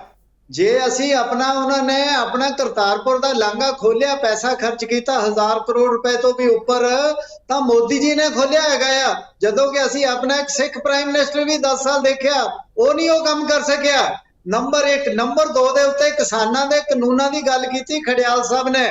ਮੈਂ ਸਮਝਦਾ ਹੈਗਾ ਆ ਕਿ ਮੋਦੀ ਜੀ ਜਿੰਨੇ ਹਤੈਸ਼ੀ ਸੀ, ਉਹਨਾਂ ਨੇ ਪਿਛਲੇ 9 ਸਾਲ ਦੇ ਵਿੱਚ ਇੱਕੋ ਇੱਕ ਕਾਨੂੰਨ ਵਾਪਸ ਲਿਆ ਔਰ ਨਾਲ ਮਾਫੀ ਮੰਗੀ ਕਿ ਮੈਂ ਸਮਝਾ ਨਹੀਂ ਸਕਿਆ। ਔਰ ਇਸ ਕਰਕੇ ਵੀ ਪ੍ਰੂਵ ਹੁੰਦੀ ਆ ਸਿੱਧੂ ਸਾਹਿਬ ਗੱਲ, ਜਿਨ੍ਹਾਂ ਆਪਾਂ ਕਾਰਪੋਰੇਟ ਦੇ ਖਿਲਾਫ ਆਪਣਾ ਧਰਨੇ ਦੇ ਰਹੇ ਸੀਗੇ ਤੇ 2-2 ਕਿਲੋਮੀਟਰ ਲਾਈਨਾਂ ਲਾ ਕੇ ਕਿਸਾਨ ਉੱਥੇ ਨੂੰ ਜਾ ਰਹੇ ਸੀਗੇ ਮੋਗੇ ਦੇ ਵਿੱਚ। ਨੰਬਰ 3, ਜਿਹੜੀ ਗੱਲ ਕਹਿਆ ਆਪਣਾ, ਹਰ ਗੱਲ ਮੈਨੂੰ ਇਹ ਸਮਝ ਨਹੀਂ ਲੱਗਦੀ ਆਪਣਾ ਪੰਜਾਬ ਵਿਰੋਧੀ ਜਿਵੇਂ ਕਿ ਕਿਸੇ ਨੂੰ ਆਪਣਾ ਉਹ ਹੈਗਾ ਨਾ ਜੀ ਬੀਟਿੰਗ ਗਰਾਊਂਡ ਦਾ ਬੁਸ਼। ਆਪਣਾ ਖੜਿਆਲ ਸਾਹਿਬ ਹਮੇਸ਼ਾ ਗੱਲ ਕਰਦੇ ਆ, ਜੇ ਅਸੀਂ ਇਹਨਾਂ ਦੀਆਂ ਗੱਲਾਂ ਫੋਲਣ ਲੱਗਾਂਗੇ ਕਾਂਗਰਸ ਦੀਆਂ, ਤਾਂ ਬਹੁਤ ਜ਼ਿਆਦਾ ਜਿੰਨਾ ਨੁਕਸਾਨ ਪੰਜਾਬੀ ਤੇ ਪੰਜਾਬੀਅਤ ਦਾ ਕਾਂਗਰਸ ਨੇ ਕੀਤਾ, ਇੰਨਾ ਕਦੇ ਇਤਿਹਾਸ 'ਚ ਨਹੀਂ ਹੋਇਆ। ਤੁਸੀਂ ਪੜ੍ਹਿਆ ਹੋਣਾ ਸਿੱਧੂ ਸਾਹਿਬ ਬਾਰੇ ਵੀ ਕਹਿੰਦੇ ਹੋ ਲੱਦੜ ਸਾਹਿਬ, ਸੇ ਸਹੂਲਤਾਂ ਬਾਰੇ ਵੀ ਜ਼ਿੰਮੇਵਾਰ ਹੈ ਕਾਂਗਰਸ ਸਰਕਾਰ ਰਹੀ ਹੈ ਜਿਹੜੀ ਪਿਛਲੇ। ਮੈਨੂੰ 1 ਮਿੰਟ ਲਈ ਗੱਲ ਪੂਰੀ ਕਰ ਲੈਣ ਦਿਓ। ਜੇ ਹੁਣ ਖੜਿਆਲ ਸਾਹਿਬ ਨੇ ਗੱਲ ਚੱਕੀ ਹੈ ਤਾਂ ਉਹਦਾ ਜਵਾਬ ਦੇਣਾ ਬਣਦਾ ਹੈਗਾ। ਦੇਖੋ, ਕਾਂਗਰਸ ਨੇ ਪੰਜਾਬ ਦੀ ਵੰਡ ਕਰਾਈ ਜਦੋਂ ਕਿ ਆਪਣਾ ਮਹਾਰਾਜਾ ਰਣਜੀਤ ਸਿੰਘ ਤੋਂ ਬਾਅਦ ਲੰਬੀ ਗੱਲ ਦੂਜੇ ਪਾਸੇ ਚੱਲ ਪਏਗੀ। ਲੱਦੜ ਸਾਹਿਬ, ਤੁਹਾਡਾ ਬੜਾ ਤਜਰਬਾ ਹੈ। ਹਿੰਦ ਪੰਜਾਬ ਦਾ ਹੋਣ ਲੱਗਾ, ਹਿੰਦੁਸਤਾਨ ਵਰਗਾ ਪੰਜਾਬ ਸੀਗਾ, ਔਰ ਇਸ ਤੋਂ ਬਾਅਦ ਇਹਨਾਂ ਨੇ 10 ਲੱਖ ਲੋਕੀ ਮਰਵਾ ਦਿੱਤੇ। ਕਾਂਗਰਸ ਨੇ ਲੈਡ ਬਾਈ ਜਵਾਹਰ ਲਾਲ ਨਹਿਰੂ, ਇੰਦਰਾ ਗਾਂਧੀ ਨੇ ਆਪਣਾ ਅਕਾਲ ਤਖਤ ਤੇ ਅਟੈਕ ਕਰਵਾਤਾ। ਆਪਾਂ ਸੇ ਸਹੂਲਤਾਂ ਦੇ ਰਹੀਏ, ਆਪਾਂ ਦਾ ਪੂਰਾ ਬਾਕਸ ਖੋਲਾਂਗੇ। ਲੱਦੜ ਸਾਹਿਬ, ਬਹੁਤ ਵੱਡੇ ਸਬਜੈਕਟ ਹੈ, ਦੁਨੀਆ ਭਰ ਦੀਆਂ ਗੱਲਾਂ। ਲੱਦਰ ਸਾਹਿਬ ਆਪਾਂ ਮੇਰੀ ਸਿਹਤ ਪਲੀਜ਼ ਸਹੂਲਤਾਂ ਆਪਣਾ ਗੱਲ ਸੁਣ ਲਓ 1 ਮਿੰਟ ਲਈ। ਆਪਣਾ ਫੇਰ ਇਹਨਾਂ ਨੇ ਪਾਣੀਆਂ ਦੀ ਵੰਡ ਲਈ ਕਾਂਗਰਸ, ਅਸੀਂ ਰੋਜ਼ ਕਹਿੰਦੇ ਸਾਡੇ ਲੱਦਰ ਕੋਲ ਸਾਹਿਬ ਤੁਪਕਾ ਲੱਦਰ ਪਾਣੀ ਸਾਹਿਬ ਹੈ। ਬਿਲਕੁਲ ਮੈਂ ਕਹਿੰਦਾ ਕੌਣ ਕਿ ਜ਼ਿੰਮੇਵਾਰ ਹੈ? ਲੱਦਰ ਸਾਹਿਬ ਮੈਂ ਤੁਹਾਡੇ ਵੱਲੋਂ ਹੀ ਕਾਂਗਰਸ। ਆਖ ਦੇਣਾ ਕਿ ਕਾਂਗਰਸ ਪੰਜਾਬ ਨਾਲ ਧੱਕਾ ਕਰ ਰਹੀ ਹੈ, ਪਰ ਜੇ ਇਸ ਮੁੱਦੇ ਤੇ ਆਪਾਂ ਬਹਿਸ ਰੱਖਾਂਗੇ ਨਾ ਤਾਂ ਸਿਹਤ ਸਹੂਲਤਾਂ ਵਾਲੀ ਗੱਲ ਪਿੱਛੇ ਰਹਿ ਜਾਏਗੀ। ਮੈਂ ਚਾਹਨਾ ਕਿ ਆਪਾਂ ਸਿਹਤ ਸਹੂਲਤਾਂ ਤੇ ਹੀ ਮੈਂ ਫੋਕਸ ਗੱਲ ਕਰੀਏ। ਕਰ ਰਿਹਾ। ਆਪਣਾ ਅਨਾੜੀ ਸਰਕਾਰ ਹੈ, ਦੱਸੋ ਬੀਜੇਪੀ ਕੀ ਕਰੇ? ਬੀਜੇਪੀ ਦੇ ਇੱਕ ਪ੍ਰਿੰਸੀਪਲਸ ਹੈ ਔਰ ਉਹਨਾਂ ਨੇ ਕਿਹਾ ਕਿ ਵੀ ਜੋ ਪੈਸਾ ਲੈਣਾ ਲਵੋ, ਲੇਕਿਨ ਸਾਨੂੰ ਵਰਤੋਂ ਸਰਟੀਫਿਕੇਟ ਦਿਓ। ਜਦੋਂ ਸਰਕਾਰ ਦੇ ਨਹੀਂ ਪਾ ਰਹੀ, ਅਸੀਂ ਤਾਂ ਅੱਜ ਨਾਲ ਜਾ ਕੇ ਪੈਸਾ ਦਵਾਉਣ ਨੂੰ ਤਿਆਰ ਹੈ। ਸਾਡੇ ਬੀਜੇਪੀ ਵੱਲੋਂ ਕੋਈ ਦਿੱਕਤ ਨਹੀਂ ਹੈ। ਮੈਂ ਪੰਜਾਬੀ ਹਾਂ, ਮੈਂ ਚਾਹੁੰਦਾ ਕਿ ਜੇ ਕੱਲ ਮਿਲਣੇ ਪੈਸੇ ਅੱਜ ਜੀ। ਮਿਲਣ, ਲੇਕਿਨ ਪੈਸਾ ਜਿਸ ਕੰਮ ਲਈ ਦਿੱਤਾ ਗਿਆ ਉਹਦਾ ਵਰਤੋਂ ਸਰਟੀਫਿਕੇਟ ਦੇਣਾ ਪਏਗਾ। ਓਕੇ। ਪਹਿਲਿਆਂ ਦਾ ਤਾਂ ਦਿੱਤਾ ਨਹੀਂ ਅਜੇ, ਉਹਦੇ ਲਈ ਕਾਂਗਰਸ ਵੀ ਜ਼ਿੰਮੇਵਾਰ ਹੈ, ਉਹਦੇ ਲਈ Thank you. ਅਕਾਲੀ ਵੀ ਜ਼ਿੰਮੇਵਾਰ ਹੈ। ਤਾਂ ਖੜਿਆਲ ਸਾਹਿਬ ਆ ਰਹੇ ਹਨ।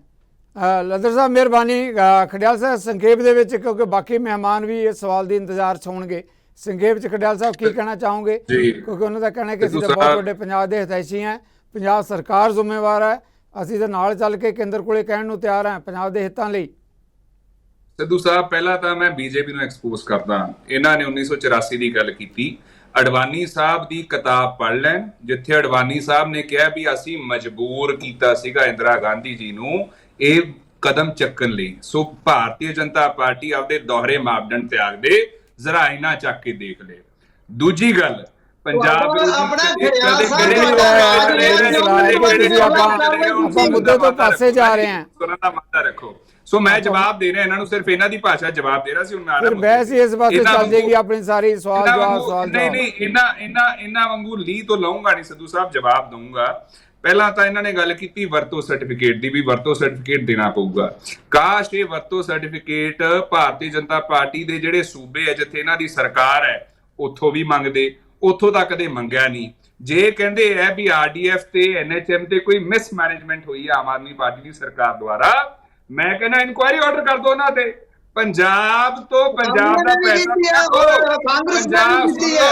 ਸੁਣ ਲਓ, ਵਿੱਚ ਨਾ ਬੋਲੋ ਜੀ, ਵਿੱਚ ਨਾ ਬੋਲੋ। ਕਹਿੰਦੇ ਲੱਦਰ ਸਾਹਿਬ ਤੁਹਾਡੇ ਟਾਈਮ 'ਚ ਬੋਲਿਆ ਨਹੀਂ ਮੈਂ, ਤੁਸੀਂ ਬਹੁਤ ਕੁਝ ਕਿਹਾ, ਮੈਂ ਸੁਣੀ ਗਿਆ, ਸੁਣ ਲਓ ਹੁਣ।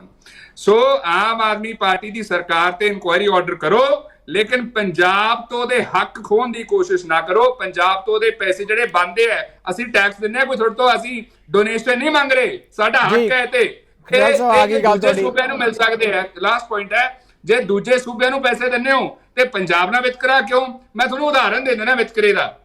ਮੈਚ ਵਾਲੀ ਗੱਲ ਹੋਈ ਸਿੱਧੂ ਸਾਹਿਬ, ਅਹਿਮਦਾਬਾਦ ਸਟੇਡੀਅਮ, ਨਰਿੰਦਰ ਮੋਦੀ ਸਟੇਡੀਅਮ ਦੇ ਵਿੱਚ ਪਹਿਲਾ match, final match India versus Pakistan. Punjab ਨੂੰ ਇੱਕ ਮੈਚ ਨਹੀਂ ਦਿੱਤਾ ਇਹਨਾਂ ਨੇ ਪੈਸੇ। ਅੱਛਾ, ਫਿਰ ਮੋਦੀ ਸਾਹਿਬ ਕਹਿ ਰਹੇ ਸੀਗੇ ਮੋਦੀ ਸਾਹਿਬ ਪੰਜਾਬ ਹਿਤੈਸ਼ੀ ਹੈ। ਮੋਦੀ ਸਾਹਿਬ ਜਦੋਂ ਪ੍ਰਧਾਨ ਮੰਤਰੀ ਨਹੀਂ ਨਾ ਬਣੇ ਸੀਗੇ ਲੱਦਰ ਸਾਹਿਬ, ਉਦੋਂ ਮੋਦੀ ਸਾਹਿਬ ਨੇ ਜਦੋਂ ਕਮੇਟੀ ਦੇ ਚੇਅਰਮੈਨ ਸੀ ਕਿਹਾ ਸੀ ਐਮਐਸਪੀ ਐਜ਼ ਲੀਗਲ ਗਾਰੰਟੀ ਮਿਲਣਾ ਚਾਹੀਦਾ ਹੈ। ਦਿੱਤਾ ਕਦੇ ਤੁਸੀਂ ਐਮਐਸਪੀ? 6 ਵਾਅਦੇ ਕਰਕੇ ਕਿਸਾਨਾਂ ਨੂੰ ਘਰੇ ਭੇਜਿਆ, ਇੱਕ ਵੀ ਵਾਅਦਾ ਡਿਲੀਵਰ ਕੀਤਾ? ਖੜਿਆਲ ਸਾਹਿਬ ਤੁਹਾਡੀ ਗੱਲ ਆ ਗਈ। ਖੜਿਆਲ ਸਾਹਿਬ 2 ਕਰੋੜ ਜੌਬ ਇੱਕ ਸਾਲ ਦੀਆਂ ਕਹੀਆਂ, ਡਬਲ ਕਰਾਂਗੇ ਫਾਰਮਰਸ ਇਨਕਮ। ਖੜਿਆਲ ਸਾਹਿਬ ਤੁਹਾਡਾ ਵਿਊ ਪੁਆਇੰਟ ਆ ਗਿਆ। Khadiyal ji thank you very much. Rate ਘਟਾਵਾਂਗੇ, ਕੁਝ ਵੀ ਨਹੀਂ ਘਟਾਇਆ। ਸੋ ਥੈਂਕ ਯੂ ਖੜਿਆਲ ਜੀ, ਚਿਹਰਾ ਸਾਹਮਣੇ ਐਕਸਪੋਜ਼ ਹੋ ਗਿਆ। ਥੈਂਕ ਯੂ ਖੜਿਆਲ ਸਾਹਿਬ, ਤੁਹਾਡਾ ਵਿਊ ਪੁਆਇੰਟ ਆ ਗਿਆ। ਬਾਕੀ ਮਹਿਮਾਨਾਂ ਤੋਂ ਲੱਦਰ ਸਾਹਿਬ ਮੈਂ ਮਿਹਰਬਾਨੀ, ਲੱਦਰ ਸਾਹਿਬ ਆਨਿਆ ਤੁਹਾਡੇ ਵੱਲ। ਤਾਂ ਸਾਡੀ ਗੱਲ ਕਿਵੇਂ ਆਏਗੀ? ਓਕੇ ਲੱਦਰ ਸਾਹਿਬ, ਲੱਦਰ ਸਾਹਿਬ ਉਹਨੇ ਬਾਕੀ ਮਹਿਮਾਨਾਂ ਤੋਂ ਵੀ ਸਵਾਲ ਲੈ ਲਈਏ। ਤੁਸੀਂ ਹੁਣ ਬੋਲ ਕੇ ਤੁਹਾਡੇ ਹੋ ਤੁਸੀਂ ਆਪਣੇ ਤੇ ਆਪਾਂ ਨਹੀਂ ਲਿਆ, ਤੁਸੀਂ ਦੱਸੋ ਮੈਨੂੰ ਲੱਦਰ ਸਾਹਿਬ ਹੈਲਥ ਦੇ ਉੱਤੇ ਗੱਲ ਕਰੀਏ। Thank you Ladhar Sahib. Doctor ਮਿੱਤਰਾ ਕਿਵੇਂ ਦੇਖਦੇ ਹੋ ਸਥਿਤੀ ਨੂੰ? ਕੇਂਦਰ ਦਾ ਇੱਕ ਆਪਣਾ ਵਤੀਰਾ, ਉਹ ਕਹਿੰਦੇ ਕਿਉਂਕਿ ਪੰਜਾਬ ਵਾਲੇ ਸਹੀ ਸੇਵਾਵਾਂ ਦੇ ਉਸ ਢੰਗ ਨਾਲ ਜੋ ਫੰਡਸ ਆਉਂਦੇ ਆ ਉਹਦੀ ਦੁਰਵਰਤੋਂ ਕਰਦੇ ਆ ਜਾਂ ਗਲਤ ਪਾਸੇ ਲਗਾਉਂਦੇ ਆ, ਇਸ ਕਰਕੇ ਫੰਡ ਰੋਕੇ ਜਾ ਰਹੇ ਆ। ਅਸੀਂ ਤਾਂ ਕੇਂਦਰ ਦਾ ਫੰਡ ਦੇਣ ਨੂੰ ਤਿਆਰ ਹੈ। ਜੇ ਸਵਾਲ ਕੇਂਦਰ ਦਾ, ਜਿੱਥੋਂ ਤੱਕ ਪੰਜਾਬ ਦੀਆਂ ਸਿਹਤ ਸਹੂਲਤਾਂ ਦਾ ਸਵਾਲ ਹੈ, ਉਹਦੇ ਲਈ ਪੰਜਾਬ ਵੀ ਸਿੱਧੇ ਤੌਰ ਤੇ ਜ਼ਿੰਮੇਵਾਰ ਹੈ। ਡਾਕਟਰ ਮਿੱਤਰਾ। ਜਗਤਾਰ ਜੀ, ਕੇਂਦਰ ਦੇ ਰਵੱਈਏ ਬਾਰੇ ਹੁਣ ਤੁਸੀਂ ਮੈਨੂੰ ਐਜ਼ ਅ ਡਾਕਟਰ ਬੁਲਾਇਆ ਇੱਥੇ, ਸੋ ਮੈਂ ਟੈਕਨੀਕਲ ਜੀ ਗੱਲ ਕਰਨਾ ਜ਼ਿਆਦਾ ਪਸੰਦ ਕਰਾਂਗਾ ਕਿ ਇਹ ਪੈਸਾ ਕੇਂਦਰ ਅਗਰ ਨਹੀਂ ਦਿੰਦਾ ਪੰਜਾਬ ਨੂੰ, ਮੈਂ ਸਮਝਦਾ ਕਿ ਇਹ ਕੇਂਦਰ ਵੱਲੋਂ ਪੰਜਾਬ ਦੇ ਲੋਕਾਂ ਨਾਲ ਜ਼ਿਆਦਤੀ ਹੈ। ਲੋਕਾਂ ਦਾ ਕੀ ਕਸੂਰ ਹੈ? ਜੇ ਰੌਲਾ ਆਮ ਆਦਮੀ ਪਾਰਟੀ ਤੇ ਕੇਂਦਰ ਦਾ ਆਪਸ ਚ ਹੈ, ਭਾਜਪਾ ਤੇ ਆਪ ਦਾ, ਤਾਂ ਪੰਜਾਬ ਦੇ ਲੋਕਾਂ ਦਾ ਉਹਦੇ ਵਿੱਚ ਤਾਂ ਕੋਈ ਕਸੂਰ ਨਹੀਂ ਨਾ। ਜੋ ਪੈਸਾ ਕੇਂਦਰ ਨੇ ਰੋਕਿਆ ਹੈ ਉਹ ਉਹਨਾਂ ਨੂੰ ਦੇਣਾ ਚਾਹੀਦਾ ਹੈ ਹਰ ਹਾਲਤ ਦੇ, ਤਾਂ ਜੋ ਪੰਜਾਬ ਦੇ ਲੋਕਾਂ ਦੀ ਸਿਹਤ ਵਿੱਚ ਸੁਧਾਰ ਕਰਨ ਦੇ ਕੁਝ ਮੌਕਾ ਮਿਲੇ। ਦੂਸਰੀ ਗੱਲ, ਜਿੱਦ ਤੱਕ ਫੋਟੋਆਂ ਦੀ ਸਵਾਲ ਕਹੀ ਇਹਦੀ ਗੱਲ ਕਹੀ ਲੱਦਰ ਜੀ ਨੇ ਕਿ ਆਮ ਆਦਮੀ ਪਾਰਟੀ ਵਾਲੇ ਫੋਟੋਆਂ ਲਾ ਰਹੇ ਨੇ। ਮੈਂ ਸਮਝਦਾ ਕਿ ਇਹ ਜੋ ਮੁਹੱਲਾ ਕਲੀਨਿਕ ਹੈ ਇੱਕ ਰਾਜਨੀਤਿਕ ਖੇਡ ਹੈ, ਇਹ ਕੋਈ ਸਾਇੰਟਿਫਿਕ ਜਾਂ ਹੈਲਥ ਪੱਖੋਂ ਇਹਦਾ ਕੋਈ ਖਾਸ ਐਡਵਾਂਟੇਜ ਨਹੀਂ ਹੈ। ਪਰ ਉਹ 5 ਕਿਲੋ ਦਾਣੇ ਦੇਣ ਲੱਗੀ ਪ੍ਰਧਾਨ ਮੰਤਰੀ ਦੀ ਫੋਟੋ ਲੱਗਦੀ ਹੈ, ਦੱਸੋ ਤੁਸੀਂ। ਇੱਥੇ ਤੇ ਲਿਆ ਕੇ ਮੁਲਕ ਨੂੰ ਖੜਾ ਕਰ ਦਿੱਤਾ। ਇਹ ਨਹੀਂ ਚਾਹੀਦਾ। ਇਹ ਮੁਲਕ ਨੂੰ ਵਿਗਿਆਨਕ ਲੀਹਾਂ ਤੇ ਚਲਾਉਣਾ ਚਾਹੀਦਾ, ਨਾ ਕਿ ਸਸਤੀ ਰਾਜਨੀਤੀ ਤੇ। ਇਸ ਵੇਲੇ ਪੰਜਾਬ ਨੂੰ ਬੜੀ ਲੋੜ ਹੈ।